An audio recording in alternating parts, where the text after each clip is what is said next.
Good evening, everyone out there in Morro Bay.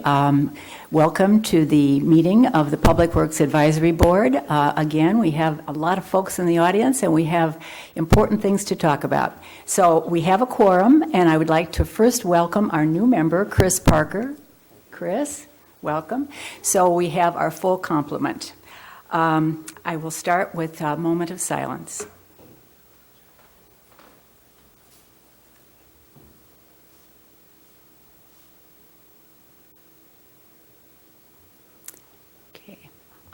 Do we have any announcements?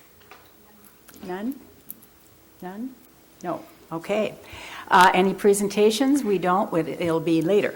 We do have a presentation tonight. Inadvertently got left off the agenda. Okay. And it's a presentation by Elizabeth Kavanaugh from the county on the Morro Bay to Cayucas connector. So informational item. Please ask Elizabeth any questions, any comments you might have, but we're really not going to discuss this item. Okay, thank you. Thank you. Hi there. Thank you for your time. I'm Elizabeth Kavanaugh. I work for County Parks and Recreation, and I'm here to talk to you about the Morro Bay to Cayucas connector, which is a project we've been working on for quite a while. And let me make sure I can work that here. What am I doing wrong? Help. So this is a multi-use trail that we're planning that will connect the communities of Morro Bay and Cayucas. Sorry about that.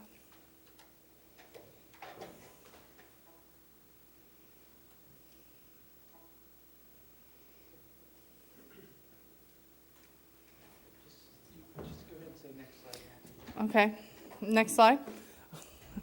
So this is part of the California Coastal Trail, which your Harbor Walk Trail that is recently completed and being expanded is part of this. It's a 1,200-mile trail that is being implemented in pieces. It's going to one day reach Oregon and Mexico, so that's a really big goal. Next slide. So here is our trail alignment, and it's really busy, so I want to just kind of walk you through it. We're starting at on the bottom slide there, starting at Cloisters Park, which is on the right side there. The blue line is suggesting that this trail is starting at Cloisters Park. There's already an amazing trail system there, and we're not planning on messing with that. We're using that just to show the connectivity that this trail really has. It will wind through to Beachcomber Drive and Sandalwood, and at that point it will be using your existing on-road trail, not trail, but bike paths there. Moving upwards on to Yerba Buena, where you have existing bike paths, and then on Toro Lane, that's where the actual new construction of this trail will start. Right now we're showing that this trail is on Caltrans right away on Toro Lane. And we'll talk about that a little later, because that's part of the reason why I'm here, is to talk about Toro Lane. Moving north along North Point Natural Area, we'll be using the Remnant Road that's there, if you're familiar with that area, as our bike path. And then really moving forward onto Chevron, our Dog Beach property, we'll be on the riprap that is right south of, or right north of North Point. And then onto the pier, we're going up onto the upper picture here, where you see the sign segment 3, there's Chevron's pier there. We'll be on that pier, a bridge past Toro Creek, and then from that point on will be a trail on the sand dunes, where we will let out onto Studio Drive in Cayucas, which is already on-road Class 2 bike path. On Cayucas, you're staying along Studio Drive until you hit Old Creek, where you can divide and go. If you stay west, you can have a nice day at 24th Street Beach there, or head to the east side along Ocean Boulevard into Cayucas's bike trails, bike paths that they have existing. Next slide. So the green on this map, which is the exact same map I just showed you, is the existing bike paths or bike trails that both Morro Bay and Cayucas have. So this really shows that this project, the connector, is really filling the gap between the two communities. It's going to be a lovely experience riding along the ocean. Next slide. So this is the Toro Creek area, and this is part of the reason why I wanted to come to you folks. This is, is there a pointer on here? There we go. Okay. So the blue line here is showing what we were originally proposing, and that was in Caltrans right away. If you're familiar with this area, there's a retaining wall, and then there's a chain link fence there. And so the original plan was to build it along that retaining wall. We had recent meetings with the city of Morro Bay, and they felt that for safety and for visual reasons, they would prefer it along Toro Lane. And so we were happy to accommodate that. We think that makes the project better.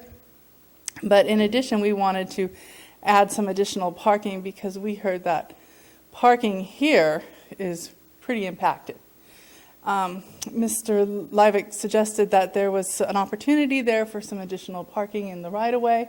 We thought that was a great idea, so we're going to include that in our project if your advisory council and your city council thinks that we should do so.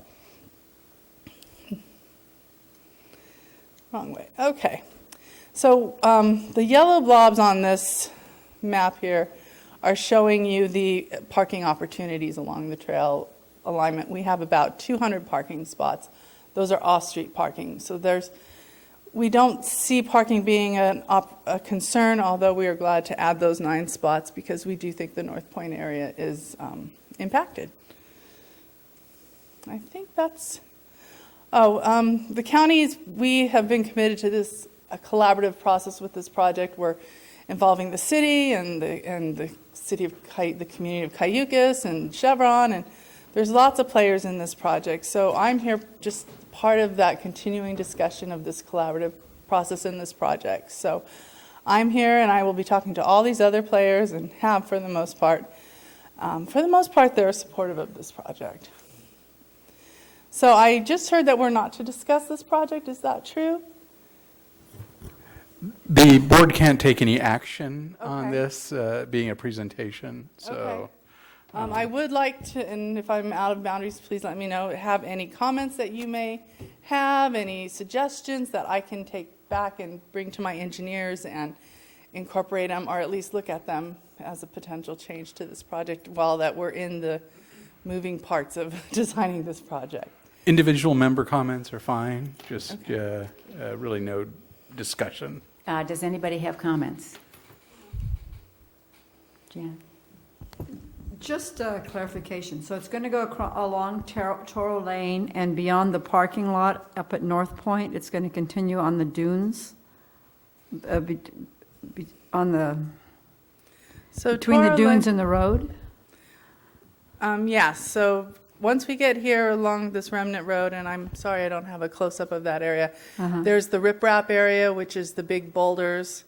We'll be peering around those boulders, and then past the pier, the kind of platform that's out there on Dog Beach.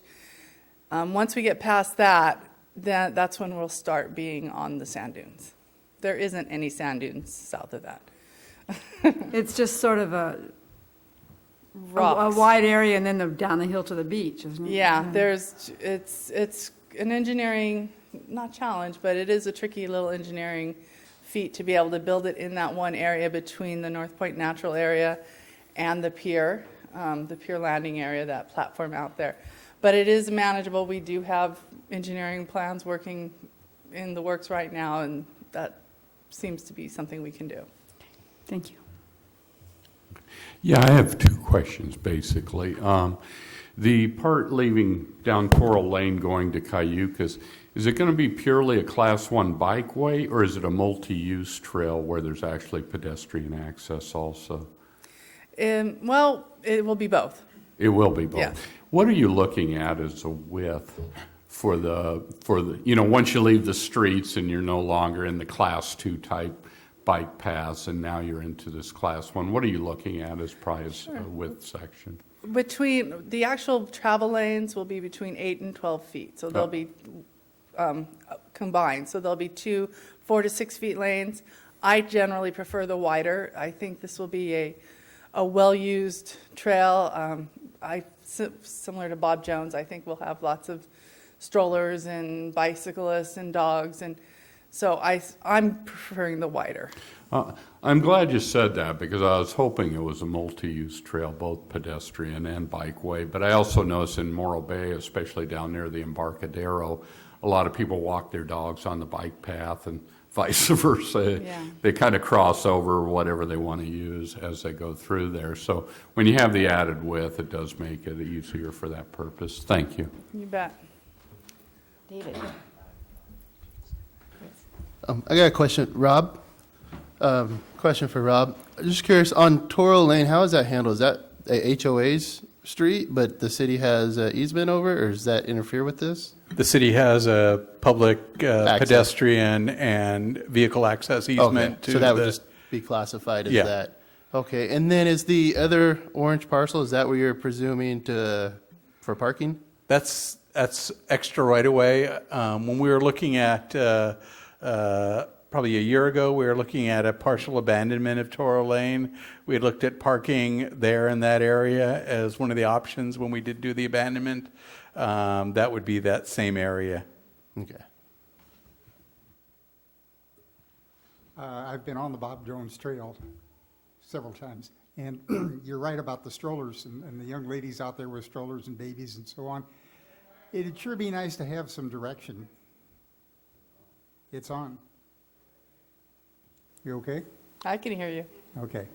It'd be nice to have some walk left and ride right, or some kind of an indication out there so that we can not crash into that. And I'm from a different area, and where we were at, it was set up that way.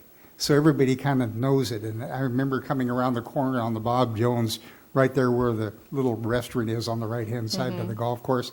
There was a lady, two of them right there with strollers, and I was riding probably faster than I should have been. And but it was a little contentious for a little bit. So Yeah. that would be a pretty good idea with that. Well, thank you for that comment. We'll consider that. We do have signs associated, various signs associated with this project that aren't worked out yet, but a simple sign may solve that problem. Or not solve it, but at least forewarn of it. Thank you very much. Thank I you. just have a question for Rob. Are we going to be addressing this at some point? Is there any action that, There's no action at this point. It'll move forward to City Council for their action on the decision on the right-of-way issues. okay, thanks. Oh, What's the timeline on this? We're currently in our engineering and environmental phase. We're anticipating being done with that mid next year. And then we build trails. There's no fund for trails. That's part of our problem. So once we're done with that phase, then I'll be out writing grants, trying to find money to build this. So I can't really tell you. It just depends on whether I'm successful at writing grants or not. I'm hopeful that in 5 years we'll start construction, but that's a guess. Thank you. thank you. Thank you for your time. The next item on our agenda is to elect officers. We are currently without a chair or a vice chair, so we will start by opening up nominations for chairperson. I move to make Marlis McPherson the chairman of the board. I second that. Are there any other nominations? Okay, then all in favor? Aye. Aye. Okay, opposed? Okay, well. It's unanimous. Yeah. Nominations for vice chair are now open. I nominate Stephen Shively. I'll second that. All right. All right, it's been moved and seconded that Stephen become the vice chair. All in favor, say aye. Aye. Opposed? Okay. All right. Next, we have public comment on any items that are not on our agenda tonight. So is there anybody from the public here that wants to comment on something not on the agenda? Oh, please come forward. State your name. Hello, Roman Salvador. Live at 255 Dunes, number 6. Rose Morrison, the owner of 255 Dooms. And it's about the sewer bill for the apartment complex. And I guess this last Few year. years, Yeah. sorry. Yeah, go ahead. Last few years, I noticed the water bill for 6 units is like $38, but we do have sewer bill for 270 something dollars a month for last few years. And I talked to the tenants. We have 85 years old and 82 years old and 76 years old, single person, and him. All 6 units are single person living in the unit. And just like from the usage of the water bill, you can see, I talked to the lady where I pay the bill every month, and she said that's minimum charge for 7 units for that apartment. We only have 1 water meter, but somehow we got charged for 6 sewer bill for last few years. So I was hoping if, actually I think they need to get award. Like family of mine, 5 of us, we used to live in Kabira House place in Morro Bay, and we used like $100, but 6 of them only $38 water. But because last year I made them to share the cost of the water and the sewer. So I was hoping fair's fair, because they don't use that much water, and the sewer doesn't take that much to process their water. Only comes in, comes out. Only $38 worth comes in, and $38 worth water comes out. I understand we need to raise money to possibly build a new sewer plant. I just felt everybody should share the cost. Like you use more, you has to pay more. That's just my opinion, and I was hoping the sewer bill could lower it for them. Thank you. We are going to be discussing the new rate plan, and I think that this is an issue that is addressed in that. Is that correct, Rob? We'll talk about how multifamily is charged, but the way they were charged is the way the rates are currently adopted by City Council. So they were charged correctly, although perhaps it's maybe disproportionate to the water use, but it is a correct charge based on council-adopted rates. Okay. Can I ask a quick question? Yes. I assume you charge each one of these people their own rental cost for the place itself. Only starting from last year. You did what? Only last year, because we've been paying for all the years. Only we starting charge the back the tenant, because I heard the.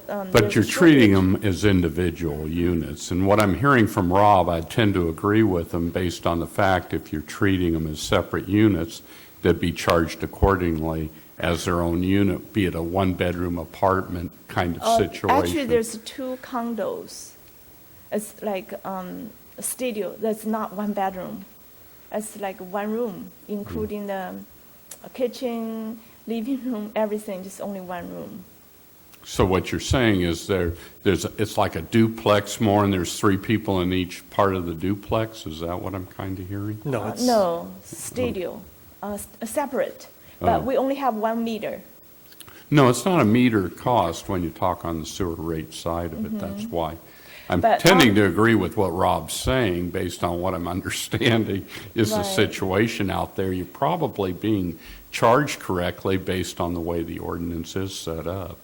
I'm just throwing that out there. I wasn't exactly sure how your whole situation worked. I know somebody, they separate their room to renting out to the students, like $500 a room, but there's no way you're going to charge them for sort of that kind of thing. Like if I have 3 bedroom, I only take 1, and I'm renting out 2 bedroom for individual people for $500 each room.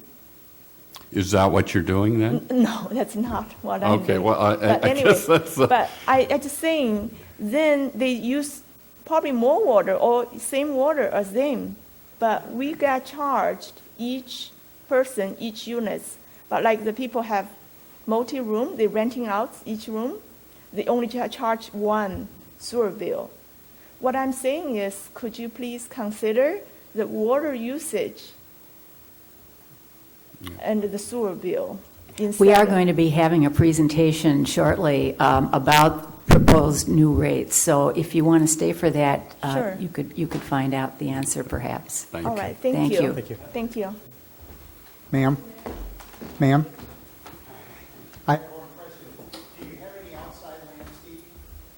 No, our palm tree is like 20 years old and died because no water. No, not at all. That's right, very close by here, actually. Thank you. All right, thank you. Any other public comment at this point? And I will close public comment. We'll move on to approval of the minutes of our last meeting, January 29th. Has everybody had a chance to look at them? Any questions on them? I thought it was amazing what you captured, given the length of the meeting. I move to approve the minutes of the last meeting. Second? I'll second that. All right. All in favor? Aye. Aye. Opposed? Okay. Director's report. We have a report from Rob. Has everybody had a chance to look at it? Any comments? Aye. Okay. Debbie, do you? No. Jan? Yeah, I do have one question, Rob, and it's only because I was out there when we did the thing about the Morrow Creek crossing of the bridge, and I just read in the Bay News that there was issues regarding the Chumash Indians at all, and I guess when I read it in the newspaper, I'm not always quite sure how much of it's valid or not. Have you had the opportunity to read that article? I didn't see the article, but there was an issue on site. Our environmental consultant released the contractor to start work before they had completed their mitigation plan and had the Northern Chumash review that. So we've had a chance to prepare that. The Northern Chumash have reviewed it, and we're back working. According to the newspaper article, you basically removed that environmental consultant from that particular phase, put Rincon on. Is that an accurate That's statement? correct. Oh, okay. I just want to make sure, Yeah. especially for the public, Yeah. if whether what they're reading in the paper is actually accurate or not. Thanks. Anybody else comments? No. No? I just had a question. I noticed that the street and sidewalk and storm drain maintenance has shifted back to the Public Works office. That's right. I'll take this opportunity to say that we do have a Public Works department now. Our city manager did a minor reorganization of some departments, so put maintenance back into Public Works, street, storm drain, parks, and sidewalk maintenance is now under Public Works. Recreation is purely recreational activities, and we formed a new community development department with building, planning, code enforcement, and ultimately economic development will be in community development. So a little reorganization, and so now we have the folks that are working on the engineering for streets and sidewalks in the same building offices with the folks that are maintaining them. So a little bit better communications. I, for one, is glad to hear it, quite frankly. It feels more like what I generally see in cities I've been in, where the Public Works takes care of all the maintenance features of the public services in the community itself. And community development, in its own right, deserves its own department for that purpose. So I do applaud the city manager on that. I thought, at least he's bringing it back more in line with what you would ordinarily see in most cities. Thanks. Thank you. So we'll have a few growing pains. We have some website modifications to do to make sure that it's all clear. we're not going to immediately go out and buy new hats and shirts, and so I want one if you do.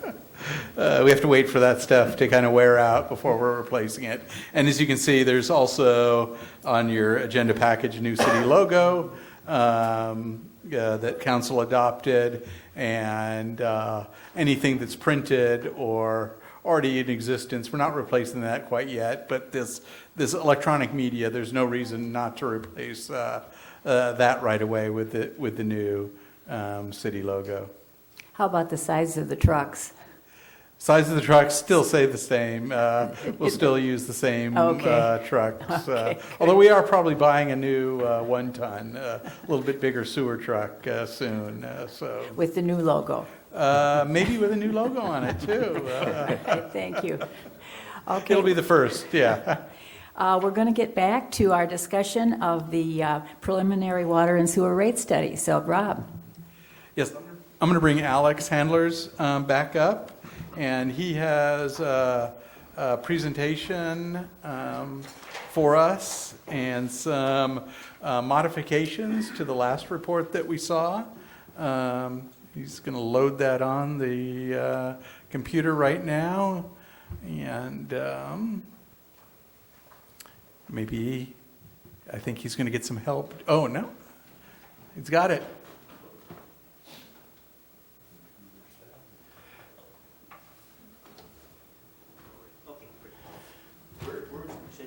You can do it from the podium or from the table, whichever you're more comfortable presenting from.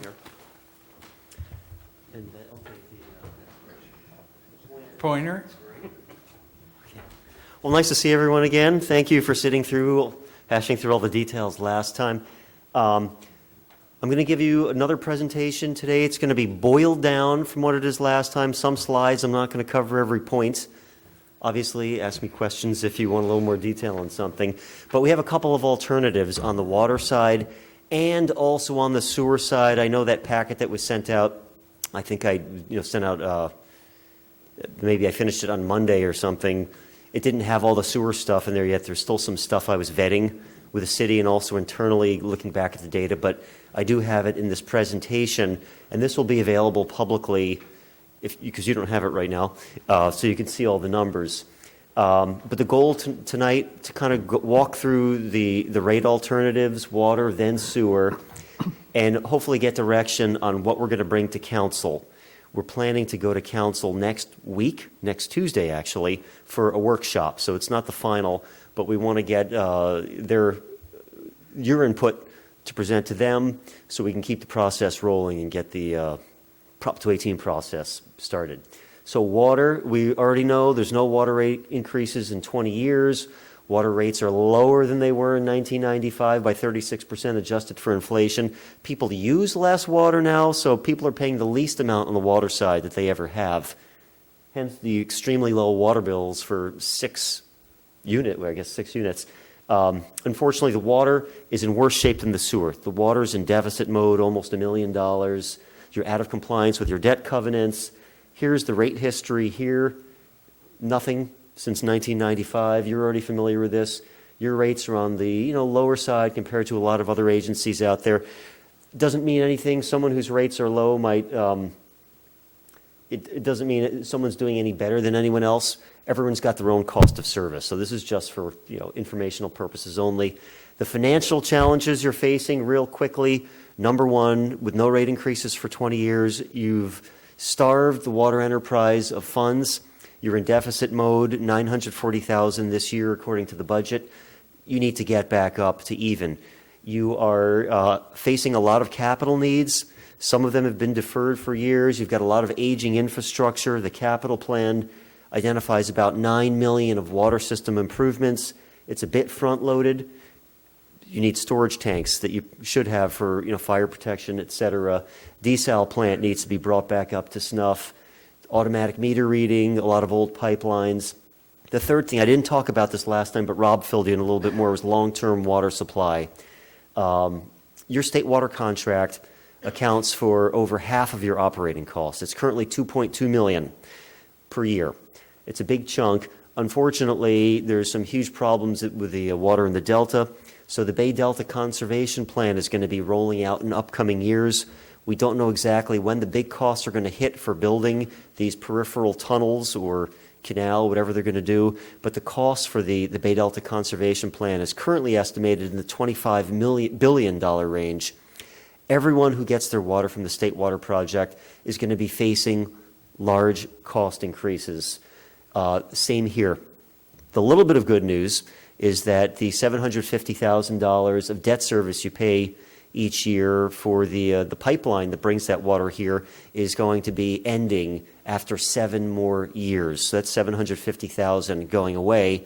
However, we believe that's going to be replaced, coincidental timing, with funding for a future recycled water project that's going to be built after the reclamation-ready treatment plant is complete. And there are some possibilities for weaning yourself off the state water contract water that the city's continually going to be evaluating. So that could be a big hit. That's not a huge portion of the rate increases. We only assume 5% cost increases per year for the state water project water. But, there's a lot of variables there in the future. You've also had water sales come down, which have hurt the revenues, and obviously cost inflation is something that hits every agency. So you need at least a few percent increase each year just to stay even. This just shows that how your water use has been historically. It's come down in recent years about 7% compared to prior years. I'm going to skip that last slide. We developed financial projections. The details are in the printed materials, and they'll be on here if anyone wants to see.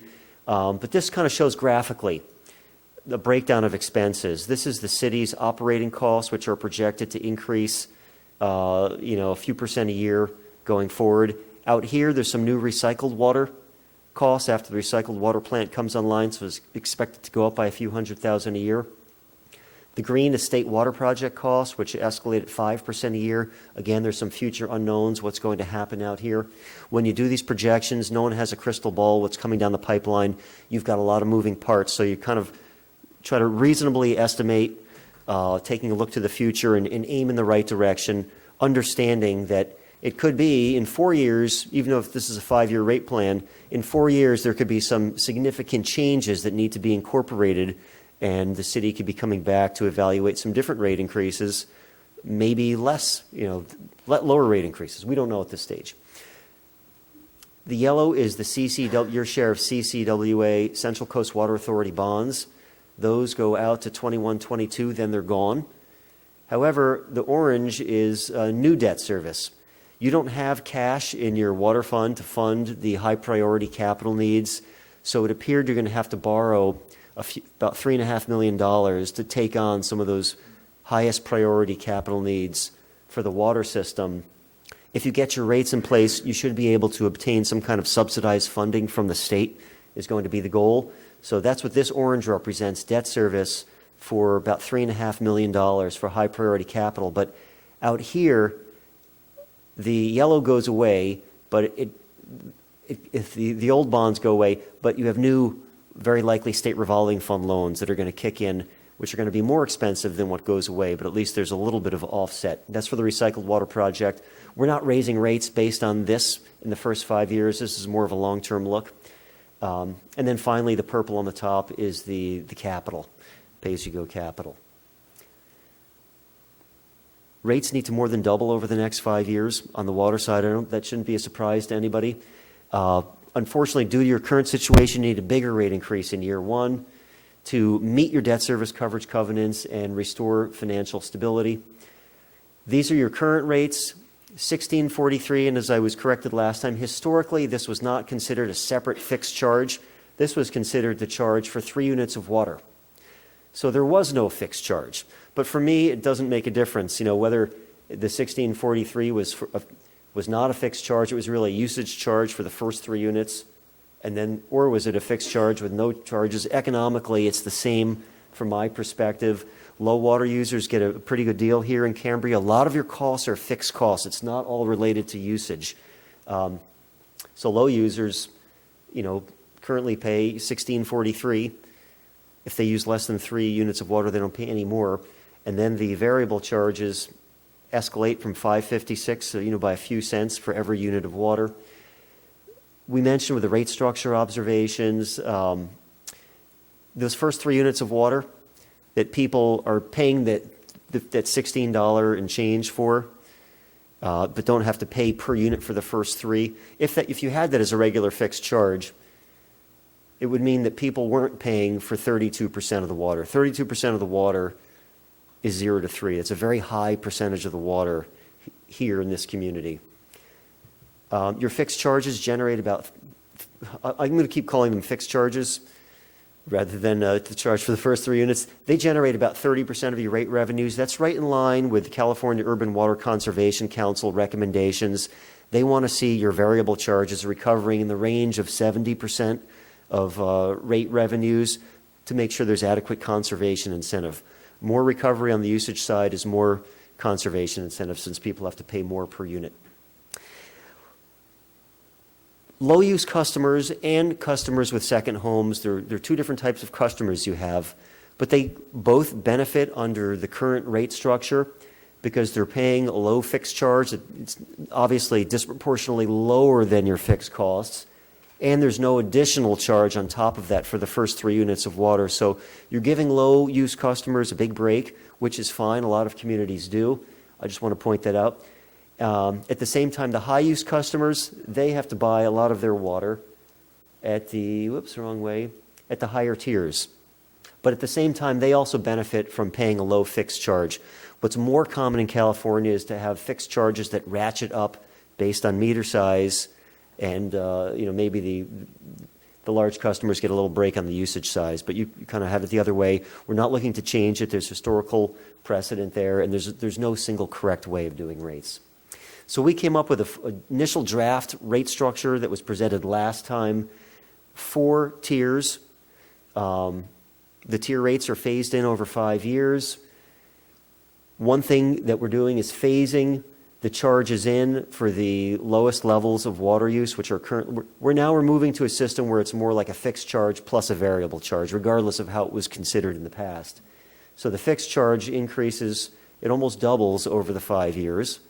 And the variable charges would increase in the tiers. Currently, no additional charge. The first thing we presented last time was that charge going from 2 to 3 to 4 to 5 to 6. And the other chart, for the higher tiers, the rates would be quite a bit higher. This shows a breakdown of the water sales in each tier is being proposed. Let me just forward here. This is a small change we made based on some of the comments we received last time. We could change it even more if desired. By next Tuesday, it's easy for me to tweak around with these things. Again, there's an infinite number of ways of doing it. But this time what we did is we bumped up the low tier, the first tier, to start a little bit higher, and that allowed the second tier to be a little bit lower. Just a little bit. By the end of the 5 years, they all get to the same place as with the first structure. So it's just a little bit of a phase-in. This is what it looks like if you were to add these new rate increases for a typical home using 6 units of water per month. Nothing for years, then you'd see these big bump ups. It works out to be the 1995 rate with 3.5% cost escalation. So you're just bringing the rates back where they are due to inflation over the long term, according to this perspective. There are some other rate issues. I don't know if we hashed through so much last time. I don't know if there's enough time to get into detail on every single point, but we were looking for a little guidance on a few other issues. One is the notion of a pass-through for state water project costs. Again, this is more than 50% of your current operating costs. A few years ago, the California legislature adopted a bill that allowed agencies to adopt automatic pass-throughs for wholesale water costs, which has since been extended to sewer costs as well.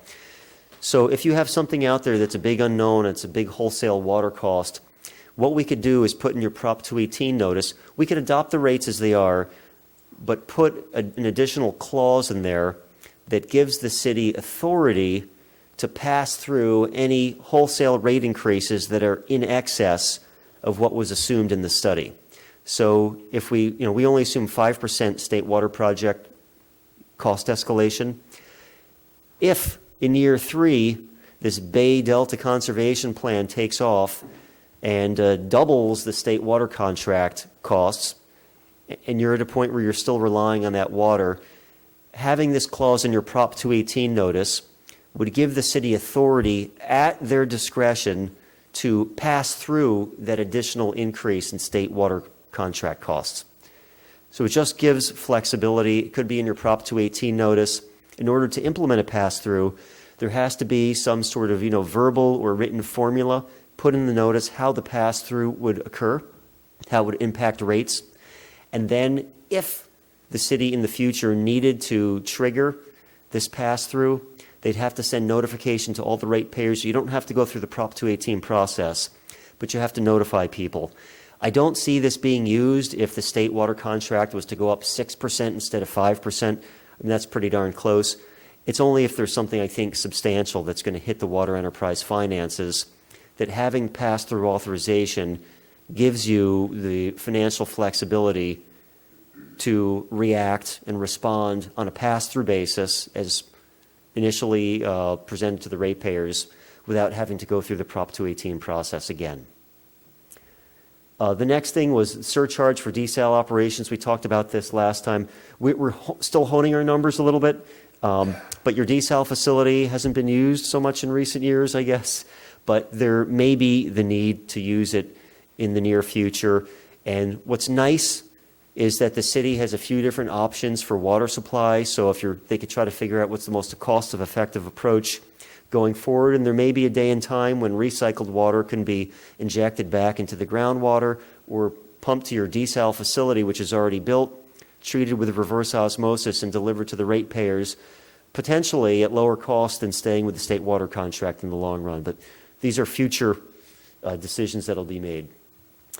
And the other thing that we were going to recommend, just to add on to this whole Prop 218 process, is a potential surcharge for water rate shortage. What happens if, because you're we'll say, disproportionately collecting costs from the variable rates of the system, if everyone's water use goes down 50% in response to some water supply emergency, you're not getting the revenues you need to fund the fixed costs of the system. This is something that's hammered some other agencies. Right up the road, Cambria's water use went down 40%. They adopted some penalties because they were running out of water. People cut back. They got a little bit of penalty revenues, which was nice, but it didn't make up for the deficit that they were getting due to the large decline in water sales.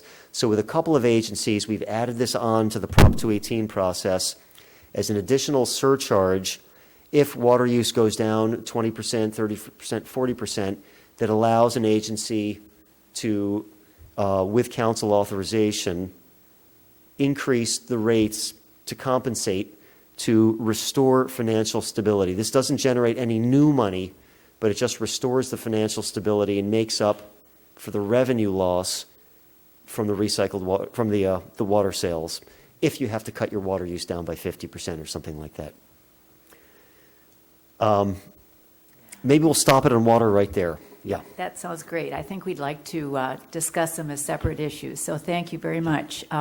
Any comments or questions from, should we start down with Stu this time? Thank you, Alex. Are we going to be receiving copies of those slides of the new presentation? Do we Yes. have it now? Yes, we can have it emailed to you, and it will be put on the city's website as well. Yeah, because I You bet. see some different slides up there than we had before. That's right. We added some new stuff that that's in here.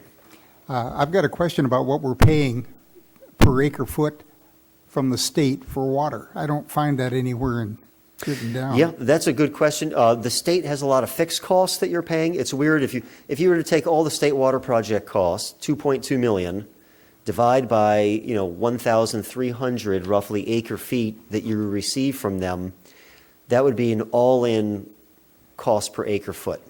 I don't have the number in front of me right now, but we can put it together.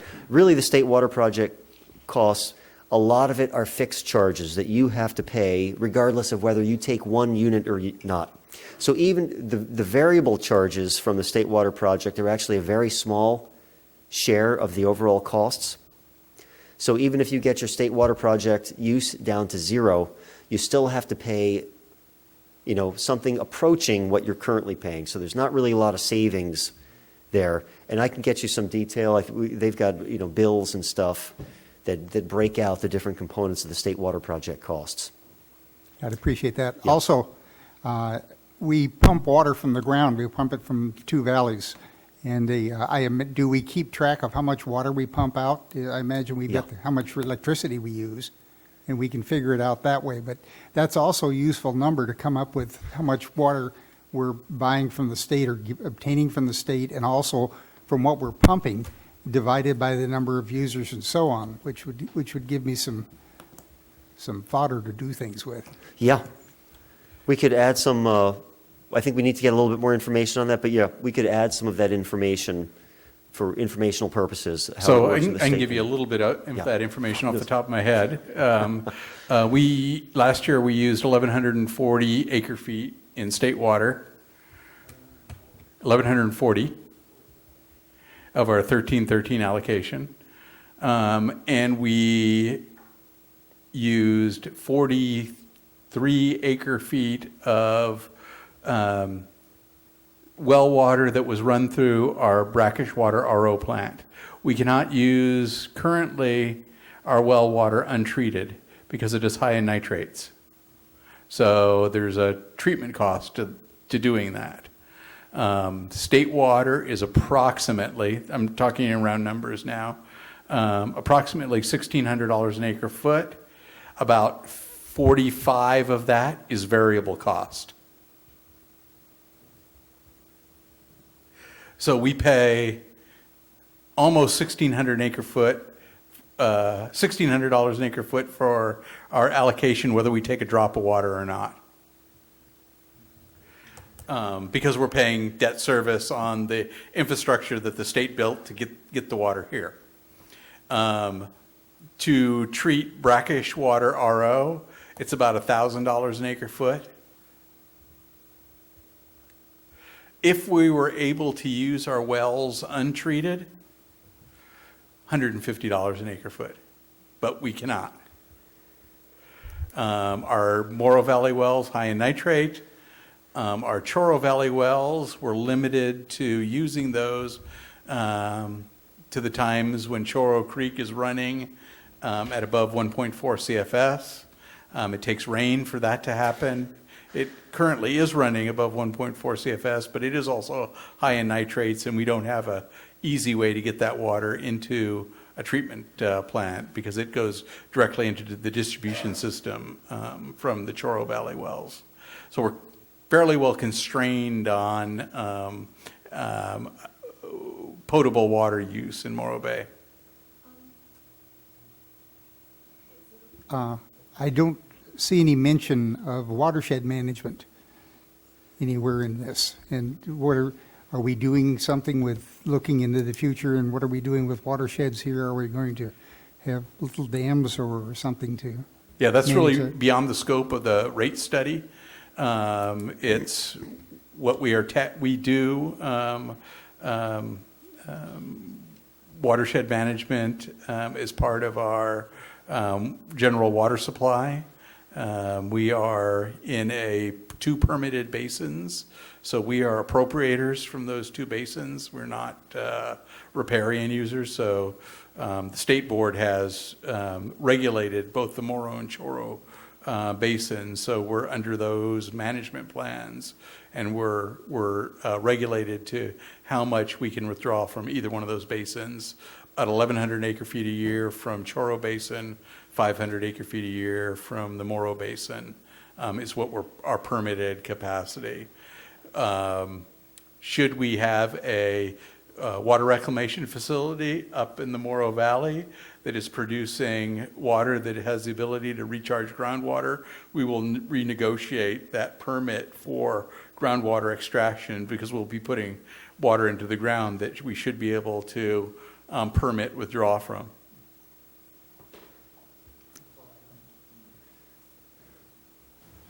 The $1,600 per acre foot state fee, does that change yearly? Is that something that, is there any negotiation, or is they just tell you that's what you're paying? The only thing that changes is the variable charge on that, based on how much water we use. There is no negotiations. We signed a contract back in the 90s and refinanced the bonds in 2006. CCWA refinanced them. We're just happen to be one of the payers of that bond amount. So then, over the 5 years, as we're trying to reclaim this deficit, it's still the 1,600 acre foot, but plus the variable costs of it then, or? 1,600 would include the variable costs. I mean, Okay. I'm talking in round numbers. Yeah. It's 15 something, but I can't remember the exact dollar amount of it. But when we're talking these big numbers, 1,600 is close enough. Or I mean, because we're paying $2.2 million a year-ish in state water costs. That's our number one expense in water supply. The state does have, they try to charge only the cost of service. They don't just make up the cost. They have a whole formula they do based on where you're taking the water from. They allocate the energy of different pumping plants to, the use of water that goes through those pumps and things. So, but yeah, you don't have any control over it. So you just have to pay it. Yeah. Rob, Alex mentioned that state water is going to come with a large increase with the implementation of this other project coming up. Does our current contract protect us from that and keep us in that $1,600 range per acre foot? No. The contract only works one way. It protects them, not us. We will be paying whatever the cost to get us the water is. Now, we will have an option when those bonds are retired to renegotiate the amount of state water that we take. And if, that's one of council's goals is to diversify our water supply. Right. And perhaps we would reduce the amount of state water that we're using based on a more viable local water supply. Right. Going back, Alex, to the rate tiers, not to belabor this too much, but I mean, understanding that this is something that has to happen, the city needs this to happen. My concern is keeping the impact financially to our citizens as less harsh as possible. And as Stephen mentioned last week, or when our last meeting was, that it seems the biggest hit comes at Tier 2, from Tier 1 to Tier 2, which would sort of fall into, quote unquote, the middle class use. So again, I always feel like the middle class is getting saddled with the biggest impact. Going that jump from Tier 1 being $2 a unit to Tier 2, $7, and then Tier 3, $8.50. Now you had some adjustments there. I noticed it was including raising Tier 1 as a mere suggestion. I think something would be less impactful for smaller families, retirees, people on fixed incomes that may have two or less people in a household.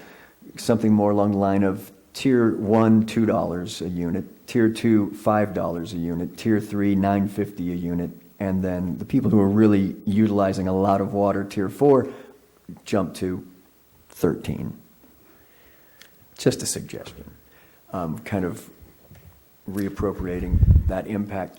And then one other question I have, this may be actually more for Rob, or actually, first, we mentioned last meeting people with hardship cases, and you let us know that a municipality can't offer that kind of program to specific people. It has to come from an outside source. Is that correct? I think the way it works is under Proposition 218, which is in the California Constitution, most attorneys out there believe that you can't have one rate group subsidizing another rate group for economic purposes, but it doesn't mean you can't have some sort of a low-income program that's funded from another source, which could be from things like late fees some attorneys are comfortable with. So there could be or could be, general fund money. So you could have something, it just can't mean you raise one customer's rate to pay for it. Right. So my suggestion, having that come up last time, and then again, I didn't see it in your presentation that would be something I think would be worthwhile to take to the city council. And then this is probably more for Rob. With the installation of all these new electronic meters that will be going in eventually throughout the city, is this going to impact a loss of local jobs, the quote-unquote meter readers? Are we putting people out of work? We contract with a company out of Atascadero to do meter reading for us. And so we would no longer need to contract for that meter reading work. We haven't read meters in-house for a couple of years because it's more cost effective for our technicians to run the water system than, and it takes them, the company that we use kind of swarms the site. You see them out on their tricycles and scooters. Right. Okay, so it's not going to impact local jobs with city employees of Morro Bay? No. Okay, very good. Thank you. Oh, okay. I'm going to break it into two different areas. First is what you brought back on the actual water rate study. And personally, I do like the modified four-tier rate option. I think the fact that you did bring up the lower one, drop down the second tier, tends to make more sense in a linear fashion. Well, I can appreciate what David brought up. The problem you have is you still have to make X amount of dollars to cover all your costs that you identified in your 5-year study. And to sit there and drop the first one down to 2 and the next one down to 5, you're never going to recapture it. Well, if you went 2 and 5 at the beginning, not too many people fall into tier 3 or tier 4 at the end of the day, so you'd never probably recapture some of that. You'd have to make the rates higher, I guess was the suggestion. Lower rates in tier 1 and 2 and even higher in tier 3 and 4. Yeah, but what I'm driving at is you're going to find out in this town, anybody in a single family home is probably somewhere between 6 and 10, falling into those 100 cubic feet rates. So I had no problem with that. Actually, I thought that was, for me personally, you answered my concerns. And for that reason, I have no issues or problems with the rate study as you show it now. You brought up a few new issues in regards that Bay Delta Conservation Plan and everything else. And that's what I wish to talk to next, because for me personally, I feel people who get their water from the State Water Project are people who absolutely have no other alternatives in how they get that water. I think Morro Bay is in a unique position because, for one, they do have wells, although it has to be treated, that they could get it from. They could actually get it from the sea if they wish to do so. What they need is permits, first of all, which would have to be perfected. And my question is, when they come through with the $25 billion tunnel, which is going to really raise the rates of 1,600 of 100 cubic feet, it's going to jump substantially to fund that portion of the project. And as most people don't realize, when you buy water from the State Water Project, whether you take a drop or not, you still cover all the fixed costs of getting that water down from the delta. So personally, when the 7 years are up, I'm kind of the feeling Morro Bay ought to figure out how to generate their own water from a local base and drop the State Water Project. And this is something out in the future. I'm talking 7+ years. But it's something where at least then you do fix down your costs if you do have the permits in place in order to be able to pump it out of the ground, because then it becomes a regulatory feature where, the Water Quality Control Board allows you to, or the Coastal Commission, whatever their involvement is. But at the end of the day, I would like to see the city moving in that direction 7 years out, and hopefully the $25 billion hasn't kicked in by that point in time, because it's another thing that's going to take a while. And even if they do start to sting us early on in it, at the end of the 7 years, I'd honestly, that's why I sit on this board, is I would like to see where we're self-sufficient. We're one of the few communities that have desalination units in place. And the only reason we're not using them, as Rob just brought up, it costs as much to treat seawater, and trust me, there's a ton of seawater right off Morro Bay that could be treated. And it costs about the same when you include the fixed costs of the State Water Project, and it's going to be even more than $1,600. Trust me, once they finish that so-called tunnel that's supposed to divert across the delta. from that standpoint, and this is more of my own personal observations, I would like to see the city move in that direction. But the reason we're here tonight is to talk about the water rate study. I think it's good the way I read it now. I do like the modified version because it's something you don't have to defend in the future. Kind of like we talked about the sewer rates where multifamily was paying more sometimes than single-family units, even though more people live in single-family units than they do in the multifamily or the apartment-style units. I like to see tiers that make some kind of a, even though it's only a few dollars, I feel like I'm making a little bit of a tempest in a teapot, but by the same token, it's that kind of fairness issue where people can sit there and say, gee, that sounds fair. And bringing up what David brought up earlier, and I agree with you, all my knowledge of this is, no, you can't sit there and subsidize certain members from other ratepayers within a group. There can be outside sources that tend to fund those kinds of things, and I'd rather see it set up as you set up the rate structure, and then if you're going to subsidize that, you go after that. Thank you.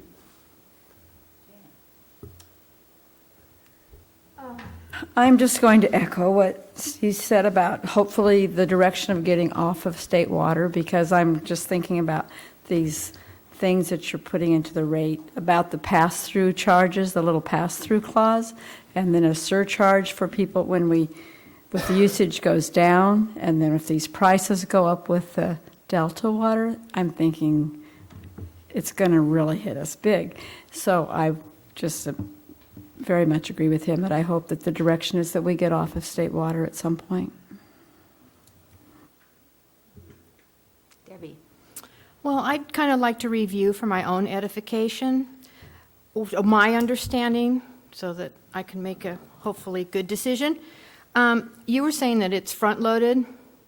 The rates are going to be front-loaded. That's correct. Because your water enterprise is so far in deficit and you're out of compliance legally, you're supposed to have your rates in compliance all along. Right. So we're in a hurry to bigger get bump up and then phase in the rest of it. So, right. yeah. Right. And I like that idea. I'd like to deal with the hardest part first, and then have it level off in time to get to where we need to be legally, and be able to do all the things we need to do. In the talk about the Delta, how far away is that Delta job? 10 years? I mean, I don't know. Anyone's guess, yeah. But that's not going to help us, and I don't think it's really going to be a factor in what we're talking about here in our 5-year plan. No, this would be outside the 5-year plan unless they start. Yeah, they have to renegotiate all sorts of contracts just to be able to go out and borrow money for it. So it's going to be a long-term thing. Would be. It is. And who knows how long-term it will be. So the good news is that we are going to end our state water habit just in time to pay for our new sewer plant. So we're actually just exchanging debt service for eliminating one debt service and starting a new debt service. So we're never going to be out from under our burden. I mean, we're always going to have to keep these rates where they are and continue based on your projections. Yeah, in the future years, I mean, if you could get off state water project, I know it's all hypothetical at this stage, in 6 or 7 years down the line, and instead move to your own supplies treated, obviously it'd be a lot more treatment costs having to run it through reverse osmosis, whether it's brackish water or the nitrate well water. But there may be hope that, we were showing, modest future increases in future years. There's always hope that maybe you wouldn't need them. Right. It's hard to know. It is. And the other thing I really appreciated your options for the pass-through clause and the desale surcharge and the decline in sales surcharge, because that's extreme conditions. I'm a big fan of insurance, and when I can have something just sitting aside there, I may never, ever get struck by lightning, but boy, I sure would like to be insured if I do.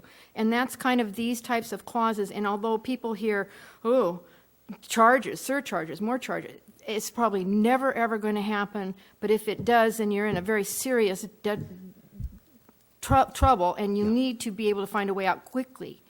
And so I think that those options are very, very good. I like those a lot. Also, we talked last time about the tax rolling these increases into a tax bill, property tax bill. And I'd like to revisit that with the council. Sure, I think I was talking about more of that on the sewer side, but yeah, Okay. but. All right, then yeah. that's what, I wasn't clear Yeah. about that, and that's why I'm asking. So that was more sewer-based. Okay. And then the effective date of the implementation of these increases was July, is that what we were talking about? Oh, yeah, beginning with your budget year, July 1. Okay. That's it, thank you. Okay, I have just a few questions. First of all, I noted that about 30% of the water use is commercial establishments. Is that correct? That sounds about right. Yep. So are they paying at the same rates as residential? Well, actually, this is, they pay according to the same rate structure. That's exactly right. The same fixed charge, the same variable charge. It just so happens the way your rates are tilted, low uses of water have lower rates, higher rates for higher levels of water, that some of these larger commercial accounts buy a lot more water at the higher rates than at the lower rates. Right. It's the same rate structure, but they probably pay more on average per unit than a small customer. Right. I'm just wondering if they are essentially paying for 30% of the costs, since they're using 30% of the water. More, That's more, what- yeah. I don't have all the exact, not remembering every detail of the usage, but my suggestion would be, there's many legitimate perspectives on this, that your large water users are paying more than their exact share of water use. So if they use 30%, their revenues are going to be higher than 30% coming from those sources. That's not a legitimate thing because you have to do more and more extreme measures to meet those higher levels of use. I'm not going to go into all the perspectives, but yeah, they probably disproportionately pay on the high side. I'm Yeah. sure. I'm just curious to know if you can figure You that bet. out. I would I'm gonna like the answer to that, in part because those folks obviously can pass on any additional cost to their customers. But of course, the residential folks can't do that. So I'm just hoping that they pay their fair share, and they would be paying their fair share under the new rate structure. That was. Yes, now I'll just say, everyone feels they're paying more than their fair share, no matter who they are, so. Right. But yes, I hear what you're saying, and the answer is, I'm just yes, I talking assure you about that they're, yeah. commercial Yeah, establishments versus residential. yes. My second question, I would like to know the rationale for moving from the current structure where each successive unit of water goes up by a small amount to having a four-tiered so that all of folks within a range are paying the same rate. And I'm just wondering what the rationale for that was. Yeah, that's a good question, because, again, there's no single right way of doing it. So what you currently have, it's kind of unique in California. I mean, most agencies have like inclining tier rates these days. Some have a few other types of rate schemes. Some still have uniform rates.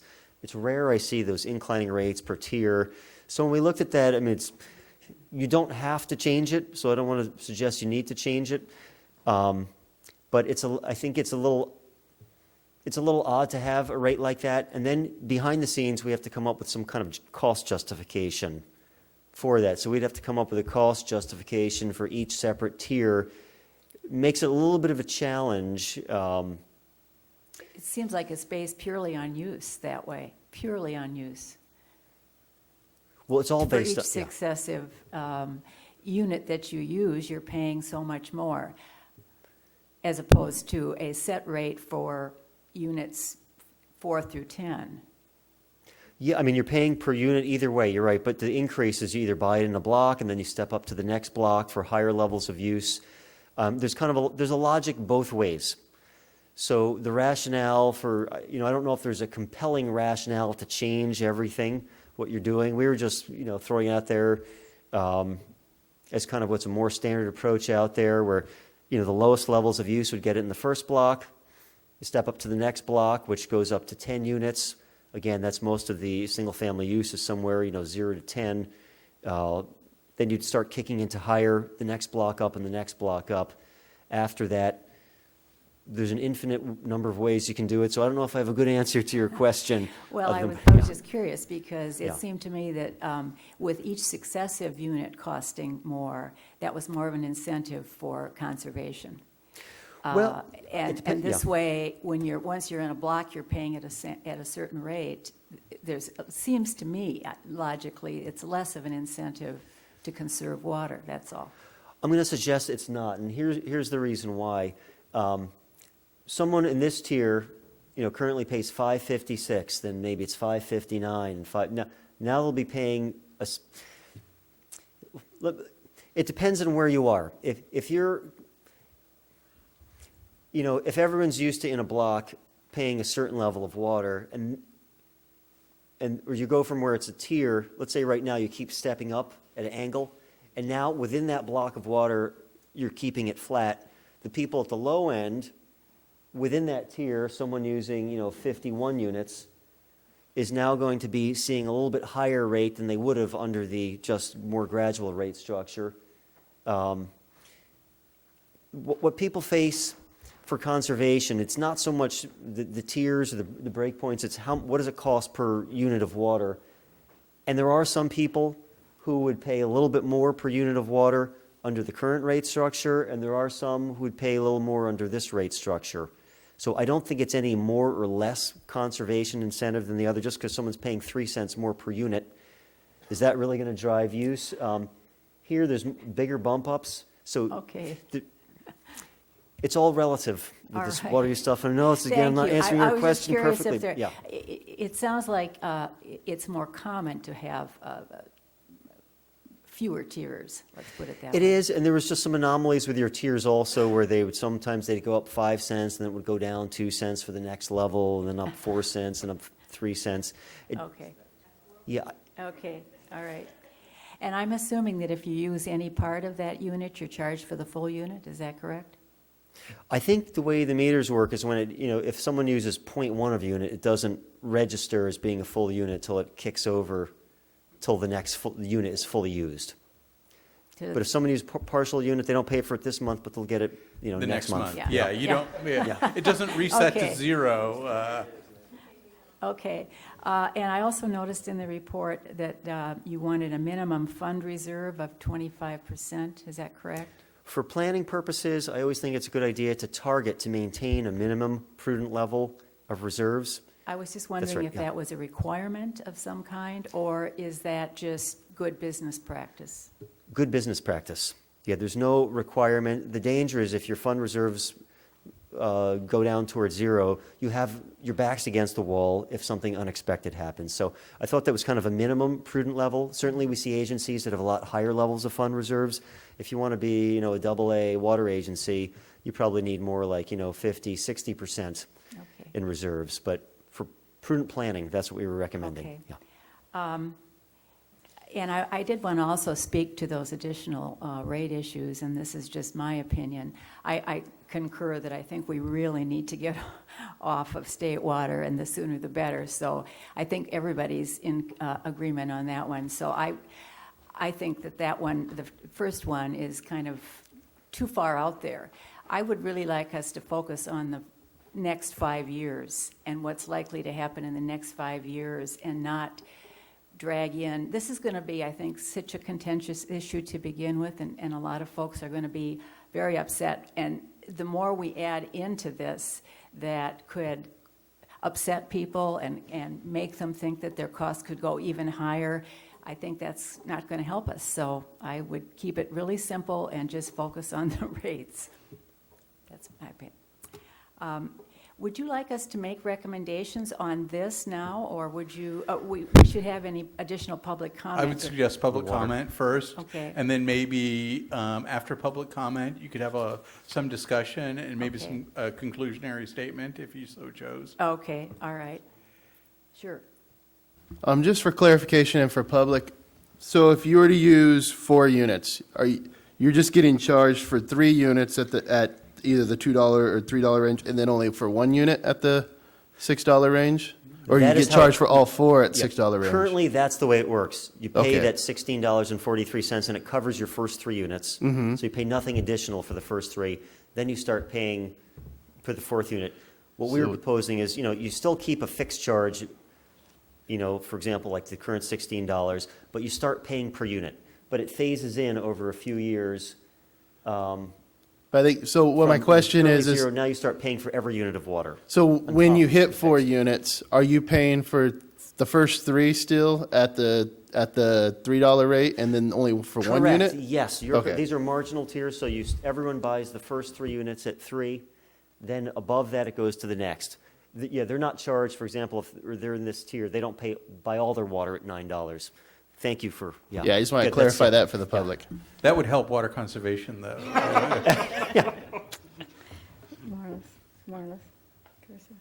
And just for further clarification on there, if you're using like the 4 units, like you said, then that's the base price of 23, and then the first 3 units would be a total of $9, right? And then you'd go to the 4th unit for $6. Correct. Okay. And that would be spelled out in the Prop 218 notice to make sure people understand how the rates would be applied. Okay. Before I shut up here and turn it over, I just want to make a couple of quick comments, real briefly, just because there's always, I hear what people are saying that, hey, we don't want to be hitting the moderate users and the low users.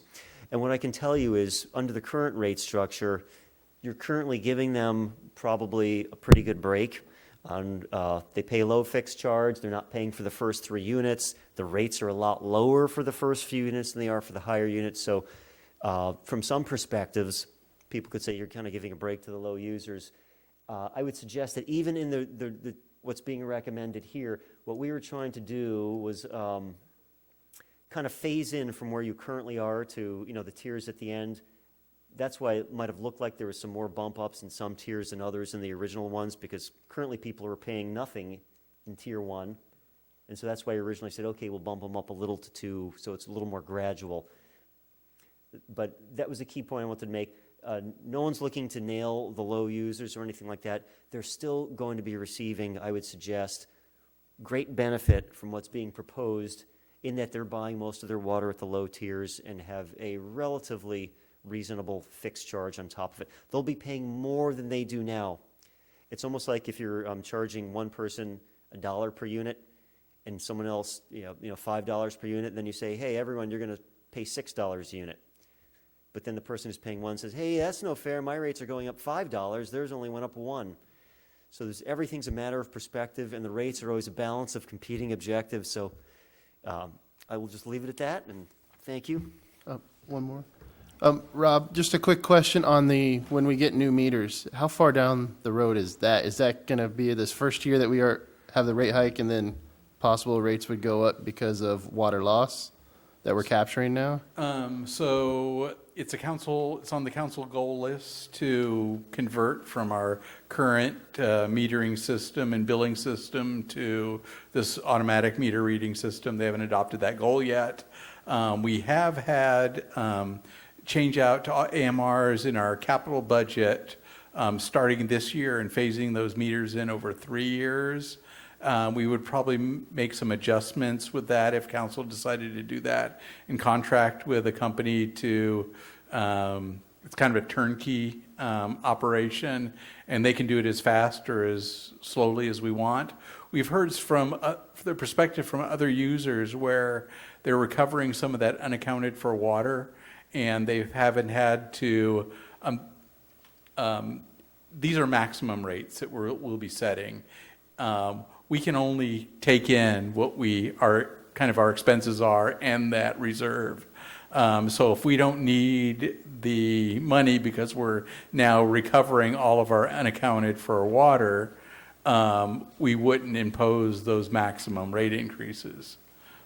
We need a certain amount of cash.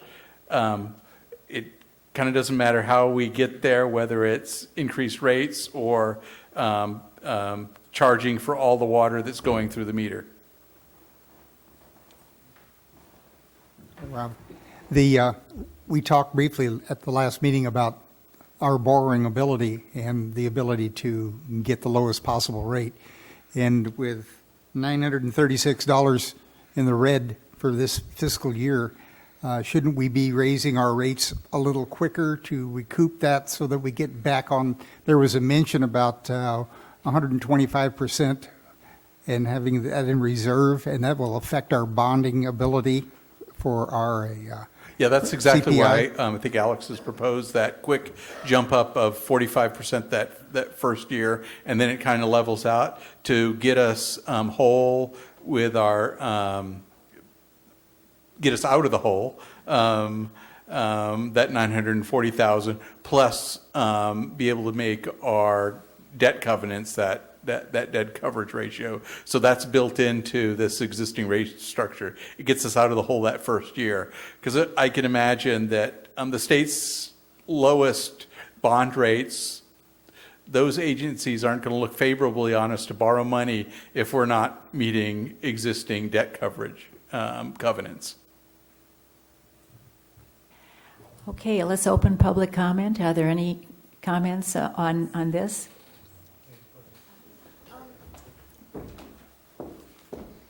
I have small suggestions because in Hong Kong we use ocean water to flush the toilet, and I was because I heard it's very cheap to use some water without treatment.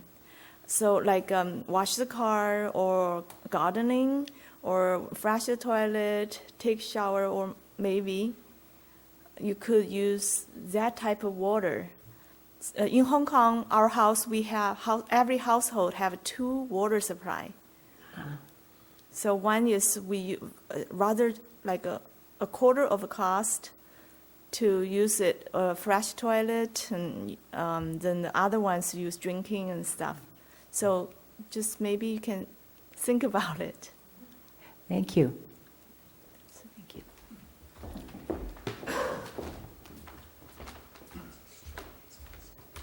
Yeah, Bob Keller, Morro Bay. This report sounds the most logical way to go. It has the best way to get us going and get us out of debt. And I think this is the best report, and I think the council, or you guys should vote for this and move it on to city council. Thank you. Okay, thank you. Anyone else want to comment on this issue? Okay, let's close public comment. Well, I was just going to say, if we want to discuss it a little bit, I felt well with the water rate study as shown. I want to divorce the other part about talking about getting off state water, everything else, because I think it's beyond the purview of what we're trying to do tonight. And for me, I do tend to lean towards the modified rate structure as opposed to the one originally proposed. And that's the way I would probably like to see it go to the city council. But ultimately, the city council is going to choose between the two, but I'd like to give that recommendation on the basis that I feel like it's something you could justify in the future. Thanks. Can I add one more thing to my comment? I agree, we should get off state water because we don't want to be indebted for the rest of our lives. Thank you. Thank you. Thank you. Anyone else? I've just got a comment about the lady that came up and talked about the water use. And I actually put in a second water meter at our house so I could tell what I was using outside the house. And we do the bucket brigade out of the shower, and we wash the car with that and that kind of thing. And I think that the city needs to, should get on a program to educate the public here about some easy ways they can do things to conserve water. Actually, they do a lot of things, especially in the stormwater management, where they talk about different ways of reusing water that comes actually off the rains and everything else. When I walk all over town, and when I walk in the morning, there's water running down gutters. Yeah, well, even you have that even too. Last summer where we're short. So, the mechanism that we've got to say, can we help these people? What's going on? But- we need that mechanism running, and we need to emphasize that. There's been a lot of that going on. I mean, speaking personally, I tore out my lawn and put in a fake lawn, which is beautiful, by the way. And I had got rain barrels. A lot of my neighbors have tons of rain barrels. And it's really, conservation is really a tight-knit group. The one part I will bring up that the lady brought up about Hong Kong is you'd have to set up a whole new infrastructure. I'll call it, they used to call them blue water or gray water lines or whatever you want to call it, where you have to have a whole nother infrastructure that brings that water in. It'd probably be cheaper to do the desalination process on the on the actual seawater and then Great send it through idea, the though. present. It is if you're starting a brand Yeah. new town. and Yeah. You're installing the pipes at that point in time. Yeah. Well, are we ready to how do the rest of you feel about the alternative rate structures? I'm sorry. Go ahead. No, go ahead. I agree with what we've been presented with tonight, And which one? the modified. The modified? Mm-hmm. Jan? I agree too. It all makes sense to me. The modified one looks good. Yes, tonight's modified version, I think, is acceptable, absolutely. Yeah, I think with Rob's explanation of how new meters might affect things and how this is just being a max, I think I'm fine with the modified tier as well. Stu? I agree with that also, and of course, here again, at the risk of being redundant, we need to educate the public on what we're doing with this and the reason why this is happening. And I think with that message put out there, I think that that our citizens will get right on this and do what we need to do. Okay. I'll go ahead and make a motion then for the water rate study is presently proposed with the modified tier structure as we were presented tonight. That we recommend that the city Motion council to recommendation to city. approval. Okay, And I'll second that. okay. All in favor? Aye. Aye. Aye. Opposed? Okay. What about the additional issues? Do we wish to make a recommendation on that? I guess You're talking, what I heard from the group here is, was anybody here, maybe I'll start with, is anybody against the idea of trying to move away from state water? Because one of the issues was the fact of the whole tunnel system they're looking at up in the Delta and the additional costs that are going to be borne by the city of Morro Bay. For the fixed rate side of this, if we keep going in this process, was anybody still on board to want to keep state water, say, 7 years from now? My comment on that would be, we have to identify sources of water. Yes. Being our watershed or put a straw in the pipe that goes down Ironwood.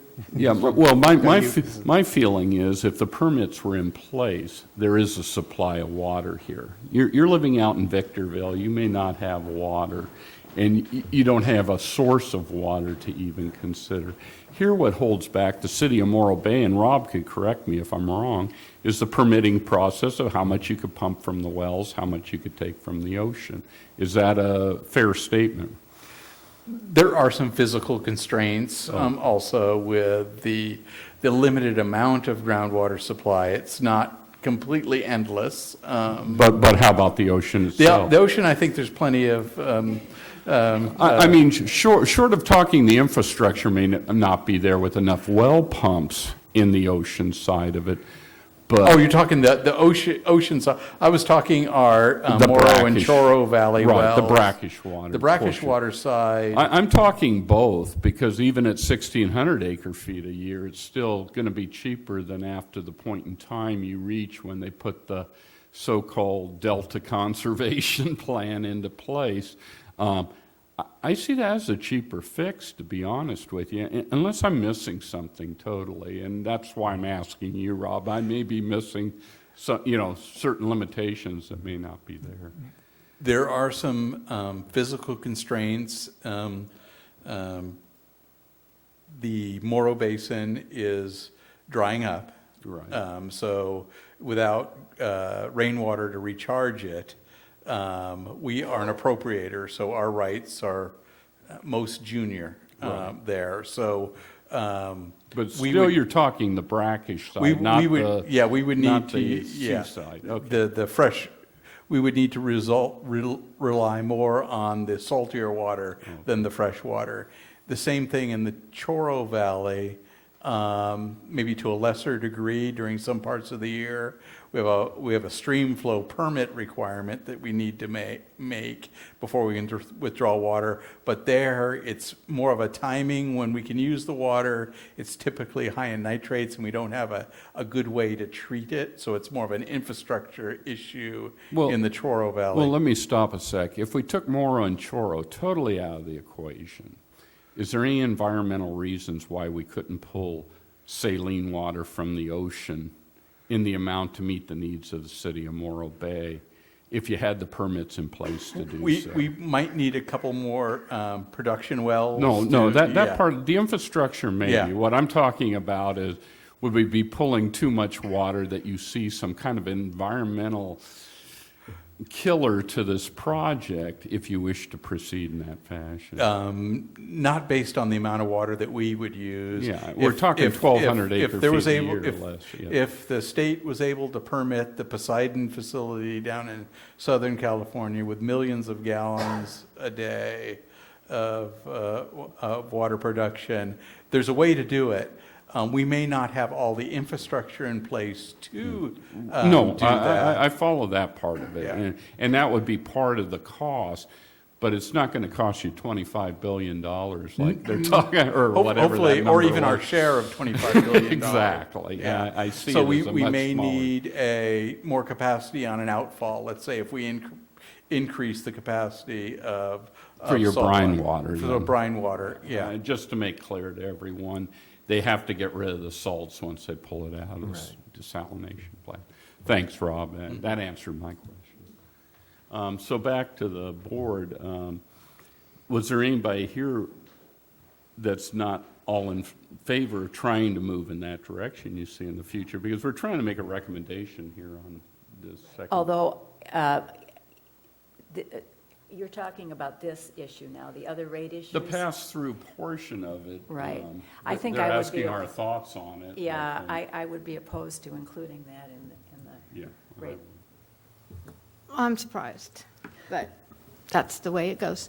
I think that pass-through and the desal surcharge and the decline in sales is a great insurance policy. It'll never, ever be used, but it's a great option to have in an emergency.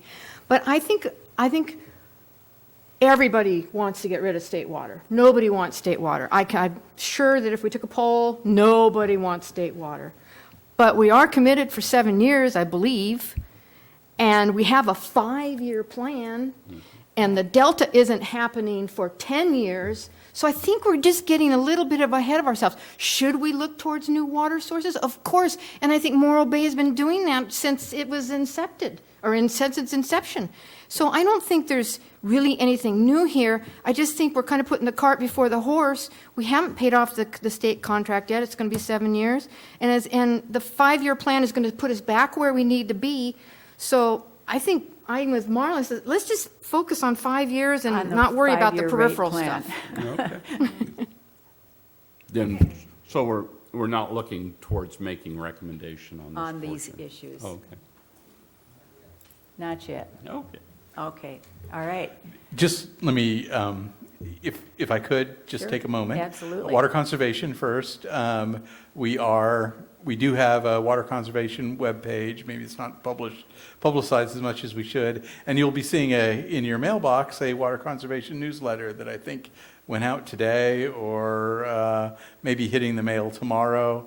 So it'll have some ideas for water conservation, what you can do.